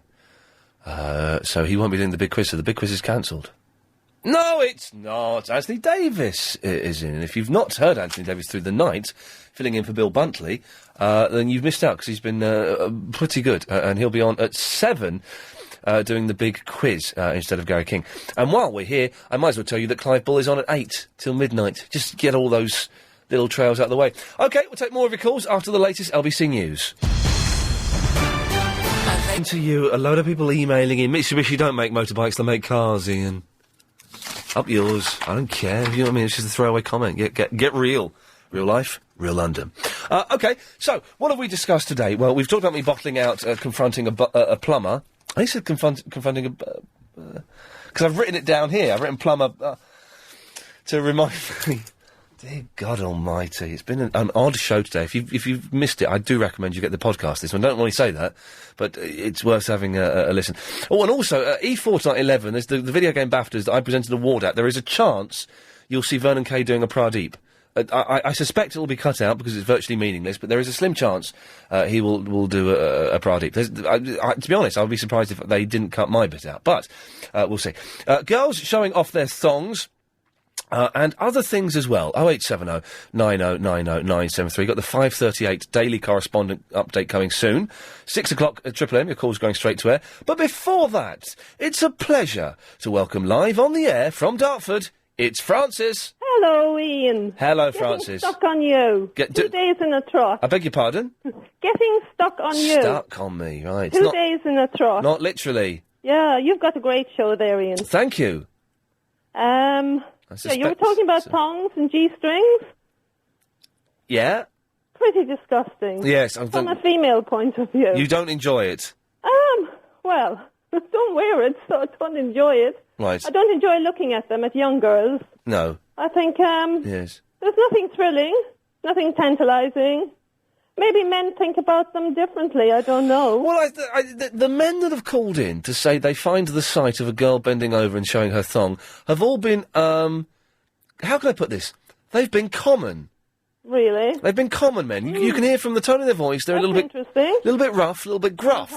And I think anyone with a sense of decency would realise that seeing a girl's pant isn't...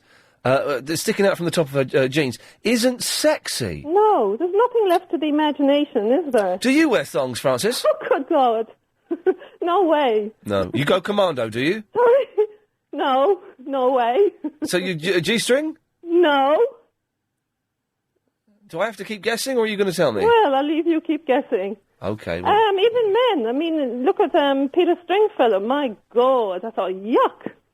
When? When he wore his G-string on the beach or whatever. Yeah, but you've got to bear in mind, he's a 67-year-old man. Yeah, but and I thought for a 67-year-old man, he looked all right, but it's still, you know, the trunk would have suited him better. Oh, I wanted to reach for the vomit bowl. For the what? The vomit bowl. The bummit bowl? Vomit. V-O-M-I-T. Jeez. Yes, what? OK, well, Francis, anything else before I cut you off? Boiler suits, I love them. Excellent. Jim is in his lorry. Hello, mate. It's Ian, but yes, carry on. Sorry, mate. Here, listen. Yes. She was a bit of a fruitcake, weren't she? Yeah, yes. Yeah, I like the use of that word fruitcake, mate. I admire you on that one. Thank you. Well, listen, what I was going to say to you is Chris, he's useless, isn't he? My producer, Agent Chris? You know, didn't you? I'm beginning to suspect that, yes. Well, what I was thinking, mate, this is my big idea. OK, go ahead. Have a word with your bosses. Oh, yeah, Mr. Lloyd. Get him to give old Chris the elbow. Yes. Then whatever wages is left over from him goes on to yours. Oh, the thing is, I could do with the extra 25 quid a week as well. It would be very... That much? Yeah, well, you know, he's a good lad. It would be very handy. It's tempting, although I must admit, in Chris's defence, the last few times he's gone off to, like, do stuff, the phones have gone a bit mental and it's been a bit tricky me putting the phone calls through. So maybe... it's either we keep Chris or we replace him with an orangutan. I don't know which is going to be more economical.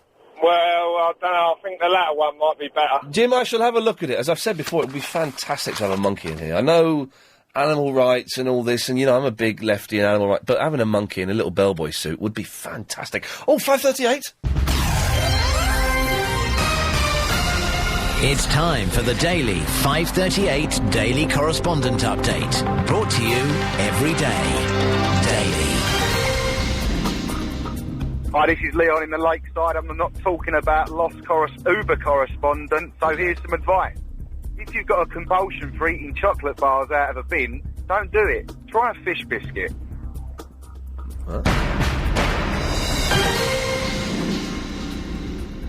Hi, I'm Annabelle from the Woodford, the Supercars and Kids Uber veteran correspondent, and here is my update. Did you know that diesel is cheaper and a more eco-friendly way to drive? Mercedes had the same vision, and in 2007 they plan to launch a new diesel car, the Blue Tech Mercedes E320. It's good looking and will cost around £35,000. That's every reason to buy one then. What, you gonna give me 35 grand, are you? £35,000 for a car? God almighty. Shaq! Hello, Ian. Hello, Shaq. How you doing, buddy? Yeah, I'm good, buddy. Yeah, me and my wife had a long day today at work. Oh, yeah. We both work together. Oh, yeah, that must be annoying. It's not so bad. It's quite a big place you work in. So you don't have to put up with looking at her all day? No, exactly. You saying your wife's ugly, are you, Shaq? By the way, she's sitting right next to me. Well, you be careful what you say, then. Yeah, so, and she's listening to every word you're saying. Okay, not like you. She's a bit down today, Oh, I'm sorry to hear that. What can I do to cheer her up? Yeah, exactly. She's not feeling too well. She's got the sniffles. Okay. I was wondering if you could, you're multi-talented you are, aren't you? I think I know where this is going, but say it, come on. Yeah, so I was wondering is there anything you could, I wanted to speak to her, but she's giving me dirty looks. She's a bit shy, Okay, Shaq, come on, tell me what you want me to do. Well, you was asking, what was you asking the previous woman? What she was, what, Yeah. Yes. Well, okay, look, speak to it. No, please, no, she won't have it.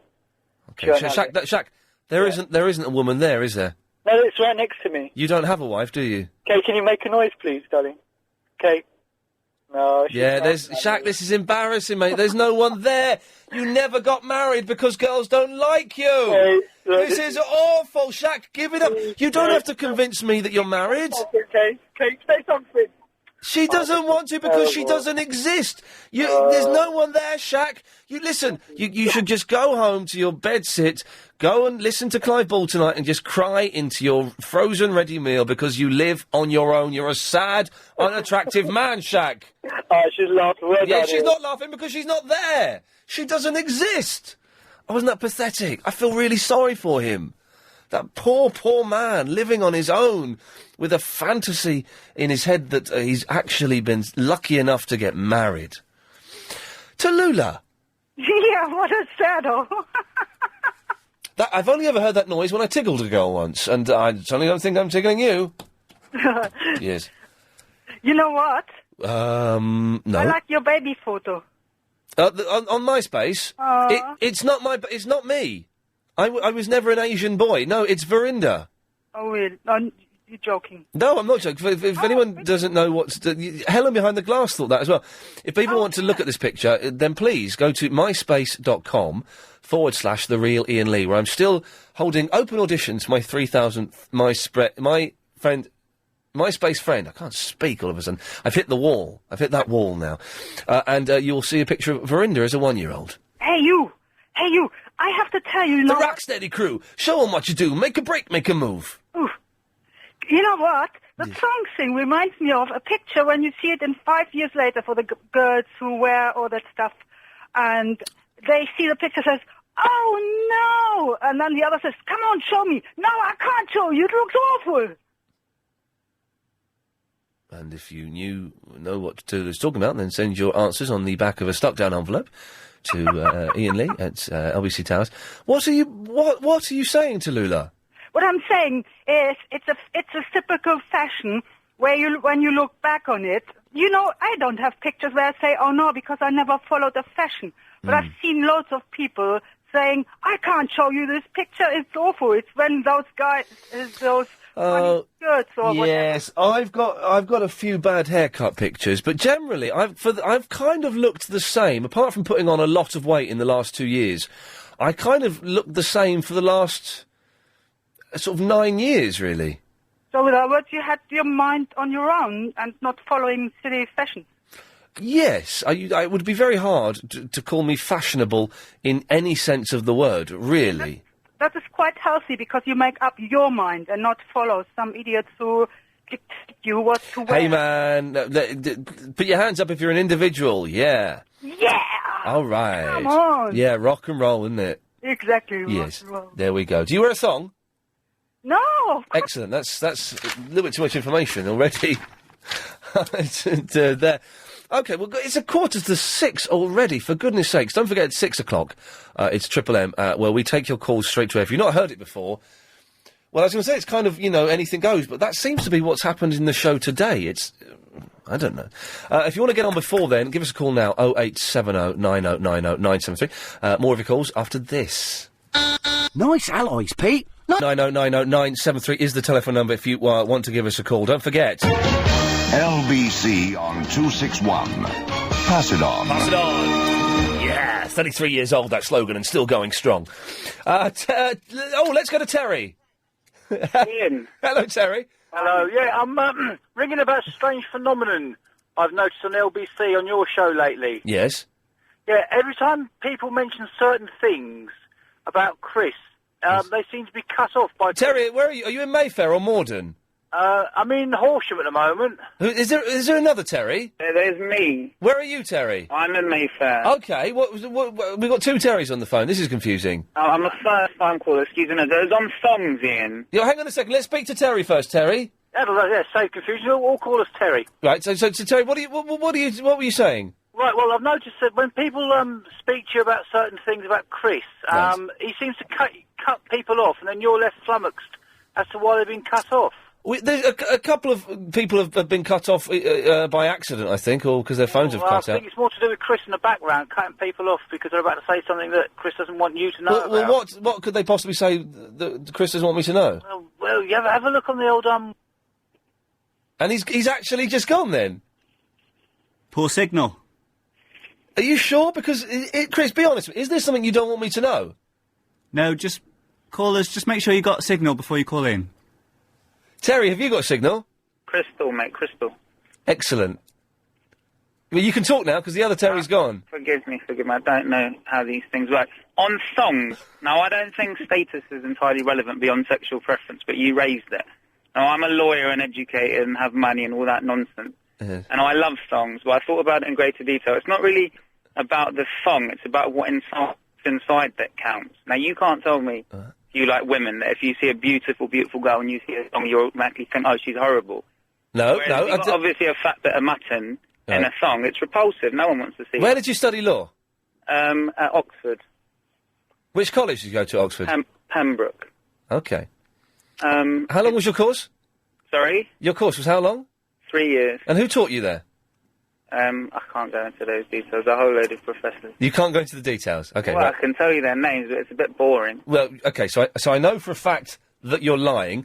And also, I didn't say that I just said that the sight of the thong itself was unattractive and instantly turned me off the woman. Even if it's a beautiful woman who you'd otherwise be attracted to, I can't believe that. Well, it's true, though, Terry. No, I don't believe that. I can't believe that. Okay, that would be your argument in the court of law, would it? I wouldn't raise things like this in a... No, of course you wouldn't, because you wouldn't be in a court of law, because you're not a lawyer. As clearly demonstrated. And you are common, because you're putting on a posh voice, so... You know. Steve is in Manchester, of all places. Hello. Hello, Steve. Ian? Yes? Would you like to buy a secret number? How much? It's number 3. How much will you give me for it? Well, now that I've got it, I don't need to give you any money for it. No, but that's a secret. Right, all right then. Buy another secret number. What number is it? 5. I don't need to. I know the number. Right, stop it. Right, do you like to buy another secret number? Well, I've got 2 secret numbers already. That's plenty. Well, you can have another one. Which one? Half price. Which number? Number 9. Oh, no, I mean 8, 7. I mean, no. Oh. Yes. Okay.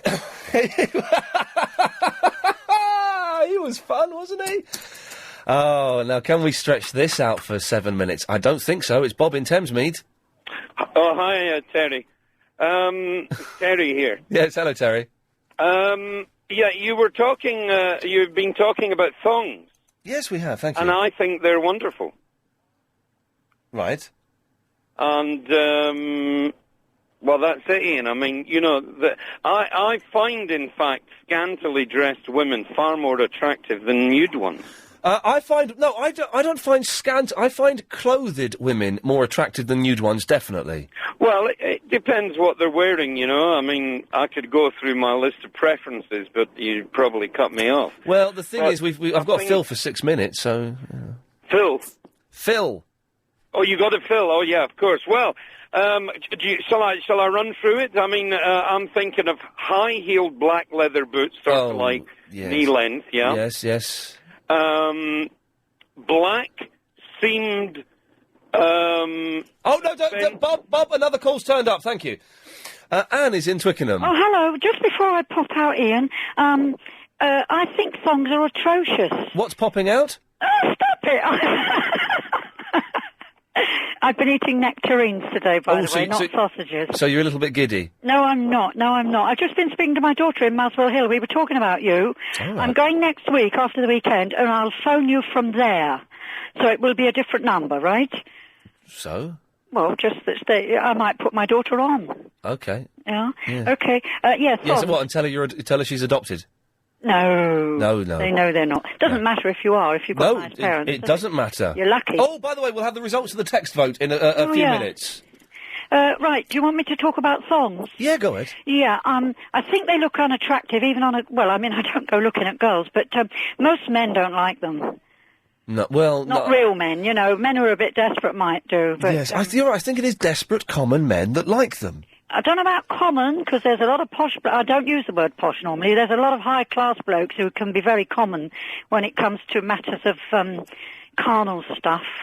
Yeah. Yes, I'm trying to choose my words very carefully. I'm bubbly today. I am actually quite excited, because I went to Cardiff and Bristol with my Polish friend yesterday, the driver. And you're back home, and that will get anyone excited. Yeah, no, I mean, nothing occurs. I love the bloke. Yes. But he's got a girlfriend. Okay. And he's half my age. But we are wonderful friends. Yes, it sounds like you're telling me stuff that I don't need to know, almost as if something... Oh, it might be nice. Almost as if something had happened, No, if only. There we are. The truth will out. On the text vote, the Tuesday text vote, Chris is totting up the scores, and we will have the result before 6 o'clock. Fiona's in the Bexley. Hello, Fiona. Hello, Ian. Ringing up about the thong thing. Yes. I agree with you. I don't think they look nice on sort of, well, anyone really, but they are comfortable. Are they? What, do they not, go get... No, they don't. I know what you're going to say. Yes. They don't. And also, if you're wearing sort of slightly tighter trousers or a fitted dress or skirt, then you don't get that horrible kind of knicker line thing going on. Okay, here we go. As a man, I like the knicker line thing. It depends on who, though, doesn't it? Because if you've got someone with sort of a slightly well-endowed bottom, then you end up with that double kind of cheek thing. You're speaking my language. how about if you're wearing... Seriously, but how about wearing no underwear? Yeah, but then no, thinking maybe not. Okay. No. Okay. No, not attractive. But they call it a whale tail, the top of the thong. Yes, someone emailed me in and said that, and yes, that makes sense, but it's not it's not a pleasant sight at all. But have you noticed that generally speaking, it's the real big old lumps that have the whale tail hanging out the top? Fiona, you're right, it generally is. Can I move on, because I'll take one more call before we have the... let's have this one. Line 3, you're on the wireless. Hello, Ian. It's Fariba. I just want to say my vote, I'm sorry I couldn't send you text, but yes, for lovely Madonna. She deserves it, the good family and etc. And why not? Did you send in... We've had an email about you. Have you managed to send in the brochure yet that you made for the show? No. I know you're busy with the show. I had some flu temperature. But please, I got some address and I'm going to send everything. I gave the address out yesterday. Yes, dear, you did. And you're doing good show. And apparently you brought the businessman, Duncan. I used to watch him on BBC Two, his program. But I'm not a telly person anymore. Telly is a time-consuming and they travel. So I'm doing my studying plus my songwriting. But yes, for Madonna, please, this is the hot media. Everybody write and talk about the why not. The show sounded like this. This is not going to Mrs. Sawyer? be a capital punishment. But Mrs. if Sawyer? they don't bring capital punishment back, I tell you, Mrs. Sawyer? you won't be able to leave your car to go to work. Mrs. Sawyer? Yeah. 3:30, thereabouts, Duncan Bannatyne from Dragon's Den is coming in. Helen, stop making kissing noises in my ear. I'm a heterosexual gentleman, pleased to meet you, I have a girlfriend and everything. But I was saying, sort of, if I had to go gay to save the world, you would be my choice. Oh, well, thank you very much. There you go. That's nice to know. Phil, right, I'm Duncan. I'll tell you where I am right now. I don't like you, I don't like your product, I'm out, right? And this is still the last dragon, goodbye. I'm ringing about Madonna. Why not? Why not Madonna? Yeah, no, it's a text vote. Bari boom bum, bari boom bum, bari boom bum, boom bari boom bum, bari boom bum. I'm Duncan Bannatyne. You're Iain Lee. I'm not investing in you, so I'm out. Yeah. Can I say the best picture in the book? It's you in the ice cream van with the big curly hair and the moustache. Look, it's slightly dodgy, it's got to be said. At a Kevin Keegan peril. Picking up a knife Mrs. Sawyer? and stab somebody twice. Mrs. You Sawyer? expect that person to live. Mrs. No, Sawyer? they should kill you back. Yes, kill Mrs. Sawyer? Yes. Mrs. Sawyer? Yes. Oh, it was a little bit uncomfortable when I was telling Duncan Bannatyne about the gay thing, and also I cheated it slightly. I didn't say that I fancied him. I said that if I had to go gay, it was always a little bit uncomfortable listening to that. He was a good lad, though. He took it well. I was scared he was going to say no. Anyway, that's that. Triple M coming up next. 0870 90 90 973. Your calls go straight to air. We'll have the results of the text vote after the latest LBC 97.3 news.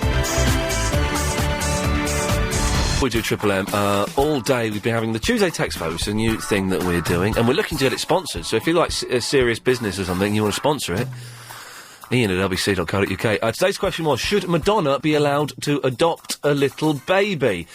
Chris has counted up the results. He's going to put it on my screen now. Chris, can you do that for me? And the results are 3% say yes, 26% say they don't like babies, and 71% say they don't like Papa Don't Preach. So, excellent stuff there. Thank you to everybody who voted. Thank you, Chris, for adding all that up for me. OK, Triple M, 0870 90 90 973. Calls go straight to air. You don't speak to Chris. There is a 7-second delay. Don't be libellous. Don't swear, otherwise you get dumped. Line 2, you're on the radio.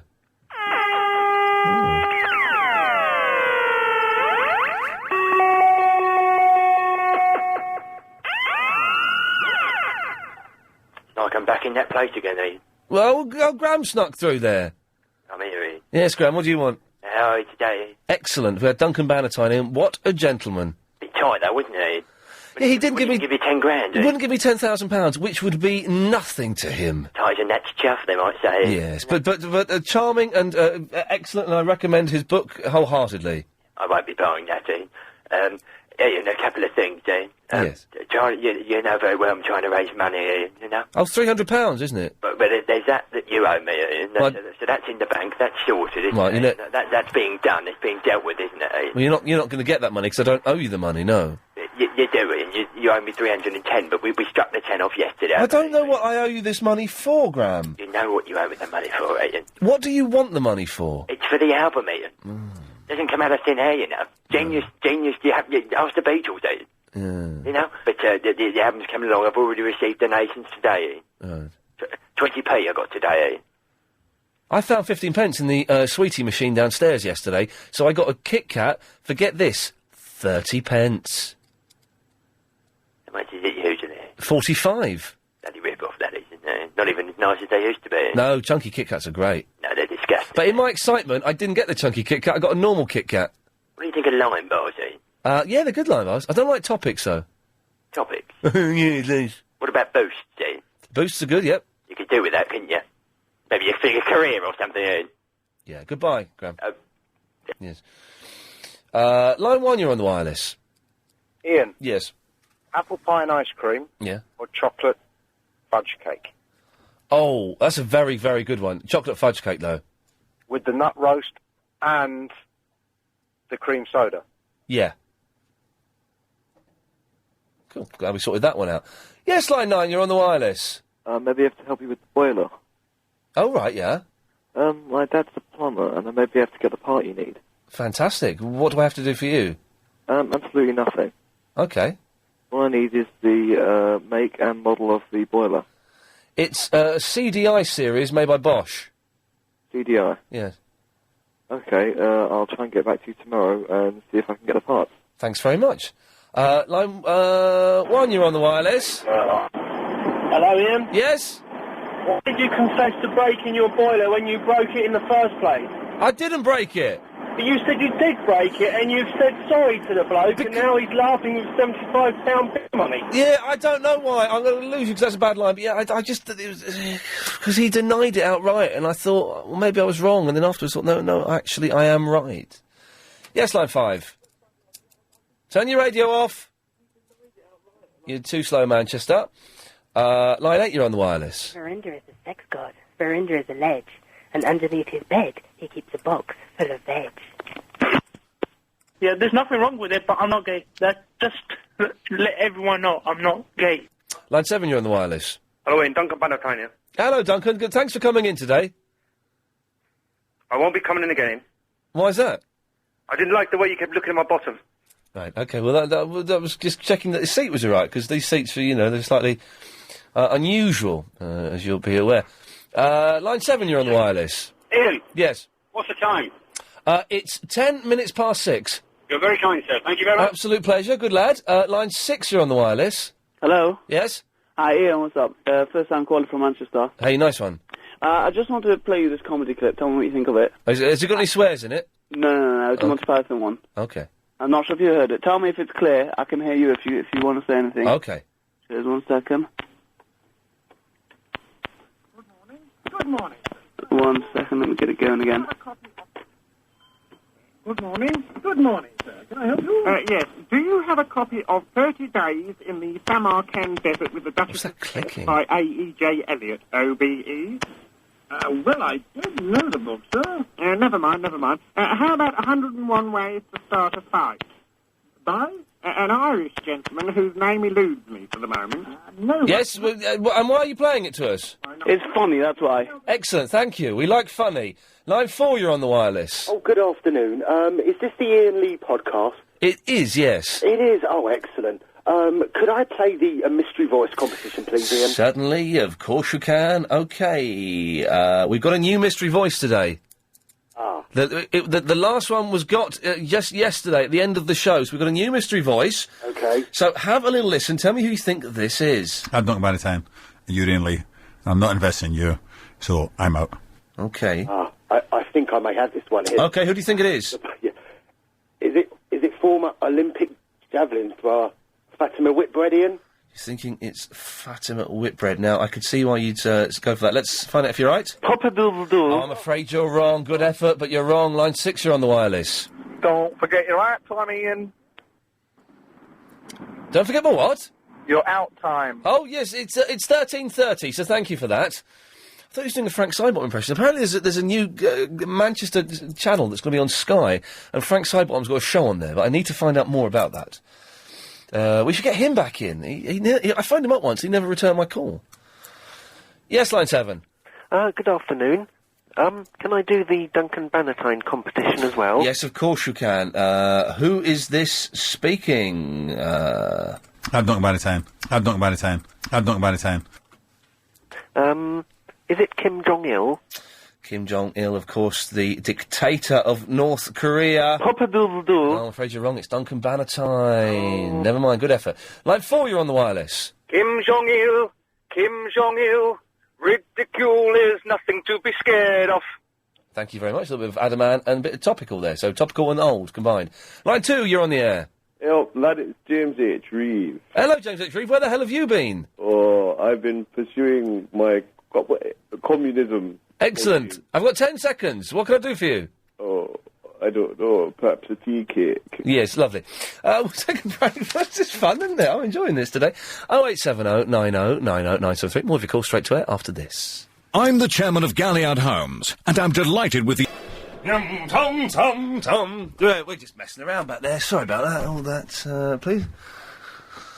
If Trebs wants you to do it, Chris, you've got to do it. OK, call's going straight to air. Line 6, you're on the wireless. Hi, Ian. Tell me what you reckon of this, mate.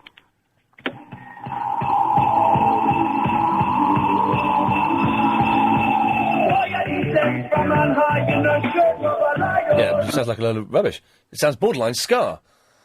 Not ska, kind of light reggae ska influence, which is not a sound I like at all. Line 5, you're on the wireless. Hello there, Ian. How are you? I'm very well. How are you? I'm very well too, actually. Excellent. We were just talking about Dragon's Den. Oh, it's good, isn't it? It's brilliant. It's my one of my favourite shows. After Lost, it's probably my favourite show. Yeah. Oh dear, that's Annabelle being silly. And Annabelle, shut up! You've had your time. It's your mum's turn. Yeah, because I haven't spoken to you for ages. No, not recently at all. No, I know. I was thinking, Yes. got that Scottish bloke in, Duncan Bannatyne. Duncan Valentine, yes. A cute one in now. What? Which one? The Australian fella? Yeah. No, I'm not just getting in cute Australian millionaires so that you can phone up and try and, shack up with them. So I was going to shack up with them. I just very cute. All right, well, we'll see. He listens to this show, the Australian fella. Got good taste then. Duncan told me that the Australian fella, whose name escapes me, is it Richard, I think? I can't... Richard Farley Rusk. He listens to the show. Oh, well, he's got good taste. He's got excellent taste, and maybe he'll give me £10,000. Yes, line 2. Hello. Yes. Ian. Yes. Would you like to buy a secret letter? It's not K, is it? How did you know? It's not that secret, you see. Someone was trying to sell me one just the other day. Line 6, you're on the wireless. Monday was Brenda's birthday. He was 16 years old. Monday night we spent together. Tuesday I've caught his cold. Wow, okay, well that's nice. Line 8, you're on the wireless. Ian, yeah, Sean. You know that Manchester channel you're talking about? Yes. It's channel 203. 203, has it started yet? Well, I've been going through the listings for tonight, and it's just like Channel M News about Newcastle, Manchester. Yes, that makes more sense, yes. How could you get that wrong? Yeah. But at 11, there's a channel, a programme called Job Search, and it's for all the northerners that can't get jobs. Right. Check it out. Yeah, excellent, okay. Yes. But is Frank Sidebottom doing a show on it? That's what we want to know. Well done. Line 8, you're on the wireless. This is the new Mike, Dick, and Chat line. Yeah, baby. Oh, yeah. I feel so sexy in my parking attendant uniform. Yeah. I want to cover you in strawberry cream as I issue you a parking fine. Baby. Excellent, thank you. Line 2, you're on the wireless. Hello, Ian. Hello, line 2. I'm just phoning to say that I'm very sorry I haven't phoned lately, but I am still listening, but I'm working very long hours, and that's why I haven't phoned you. Thank you for letting us know. I wish all of our other listeners would check in with us once in a while, just to let me know why they're not calling in or listening. Line 2, you're on the wireless. Thank you. Line 6, you're on the wireless. Hello. Hello there. I'd just like to thank you for cutting off Bob from Thamesmead earlier. Nice one. Cheers, mate. Thanks. I don't know why that's made me laugh, but thank you. Line 5, you're on the wireless. Arctic Roll! Line 9, you're on the wireless. Hello, Ian. I just wanted to ask you a question, if I may. You may. You know, like when he was younger, what scared you more, the Daleks or Wurzel Gummidge when he took his head off? I didn't used to like Wurzel Gummidge. I never watched it. I found it really, really, really boring as a kid. Or what, not cup of tea and a slice of cake? I loved it, but the Daleks... Cup of tea and a slice of cake and salad. Cup of tea and a slice of cake. It was brilliant. No, but Daleks were terrifying. And Wurzel Gummidge, didn't they do a series of Wurzel Gummidge in Australia? Oh, I don't know, did they? Yeah, and when programmes run out of steam down over here, quite often they went to Australia. I know they did Father in Australia. They did Wurzel Gummidge in Australia, and there were a couple of others. They sort of just moved to Australia. Neighbours? Yes, Neighbours originally started off in this country. Line 4, you're on the wireless. Hey, Ian Lee, would you ever consider going back to the 11 o'clock show? Well, no, as they don't make it anymore, it'll be very, very difficult to go back and do that. Unless, of course, you're the head of entertainment from Channel 4, in which case, let's talk lunch. Yes, Line 9. Hi there, is that Ian? Yes. Alex Lee from the Ilford, how are you? Yeah, good. Listen, my little boy wants to talk to you. He's listening to your show. 1 second. Hello. Hello. Hey, man, how's it going? Good. What's your name? I'm Harry. Harry, what have you been up to today? I've been going to a friend's house. Did you listen to Duncan Bannatyne earlier on? No. What? I think it's rubbish. What's rubbish? Duncan's, the show. You think Duncan's Bannatyne is rubbish? Yeah. Well then, Harry, I say good day to you. Okay. Yeah. Line 10, you're on the wireless. If you just missed that bit of Ian Lee, don't bother getting the podcast if the Triple M and MP3s aren't even on it. Yeah, good point. Good point, well made. Line 10, you're on the wireless. Oh, hi. Hello. Ian, Yes. Christianity in this country, we seem to be third rate now. Why does every other religion have the right to show their faith, and yet we as Christians in this country cannot? Turn your radio off, and you're talking about the story that was in the Daily Mail that you've completely misunderstood, haven't you? Well, about the lady who can't wear the cross. Yeah. You got it wrong. That's not the story. Did you read the article? I read the article. Yeah. Well, then you'll know that that's not the story. The story is she can't wear her cross outside of her cravat, but she can wear her cross underneath her cravat, which is where crosses should be worn, as they're supposed to be near the heart. Yes, but other people... So she's allowed to do that? Yeah, but Ian, other people can show their faith by wearing their turbans and their bangles on their arms. Yes, but hang on. Whoa. What faith requires you to wear bangles on your arms? The Hindus. They wear bangles, do they? Yeah. Okay. Why would you? Why do you wear headscarf? Why does anyone feel the need to show their faith? Surely the faith is in your heart and in your soul, and that's the most important place. It is, but sometimes you like to make statements. Why? Like people making statements start wars. Why make a statement? No, it's not about wars. Christianity don't stand for war. Well, have you ever read the Bible? Have you ever read the Old Testament? The whole thing is about wars. The whole thing is about bringing down your enemies and cutting them up. It's a hideous book. But you have to read the Old and the New together. Yeah, they're both full of violence and vengeance and revenge and horrible, horrible things. Well, have you read the Bible? Yes, I have. I used to go to Sunday school. Can you quote me one where it's... Oh, no, if you're going to start playing that game, of course I can't do that. But the whole Bible is all about chopping off people's heads and wars and things like that. I'm not playing a quoting the Bible game, because obviously you'll beat me hands down on that, but you generally, you're an idiot. You totally misunderstood the story about the cross.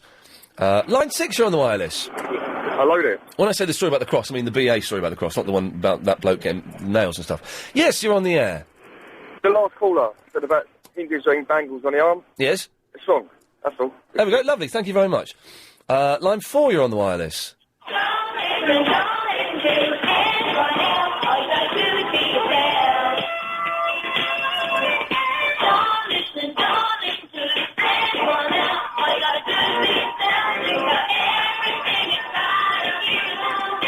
You're lightweight. You're fine. Yes, thank you very much. I did have that, but we've lost that. What I do have, though, is this. Line 2, you're on the wireless. Hey, hi, Ian. Who would you go for, a gorgeous girl in a thong or an average-looking girl in one of those lacy numbers you mentioned? Is the average-looking girl wearing boots? Yes, she is. Then I'll go for the average-looking girl. Thank you very much. Line 7, you're on the wireless. Language, Timothy! Okay, right, yes. Line 7, you're on the wireless. Ian, all these people ringing up talking about hanging and religion, they really want to get a life. Can you? There we go, lovely, excellent stuff. Line 10, you're on the wireless. Hello? Hello. Ian Lee, 9743, LBC. And you stink of wee, bye. There we go, they all rhyme. Did he actually say you stink of wee? Was that the payoff? Wow. Line 10, you got 20 seconds. Oh my god, you have no friends. Is this true? Excuse me? You have no friends. What are you talking about? Agent... Where's he gone? I don't know what that means. Line 5, you're on the wireless. Wurzel Gummidge Down Under was in New Zealand for 22 episodes in 1987. There you go. We can end it there. So, the evening is looking thus. Clive Bull is on at 8. The big quiz with Anthony Davis is on, as Gary King is bunking, is poorly. Nightly News coming up next. I shall see you tomorrow at 3, ladies and gentlemen. Hang on. This show is completely...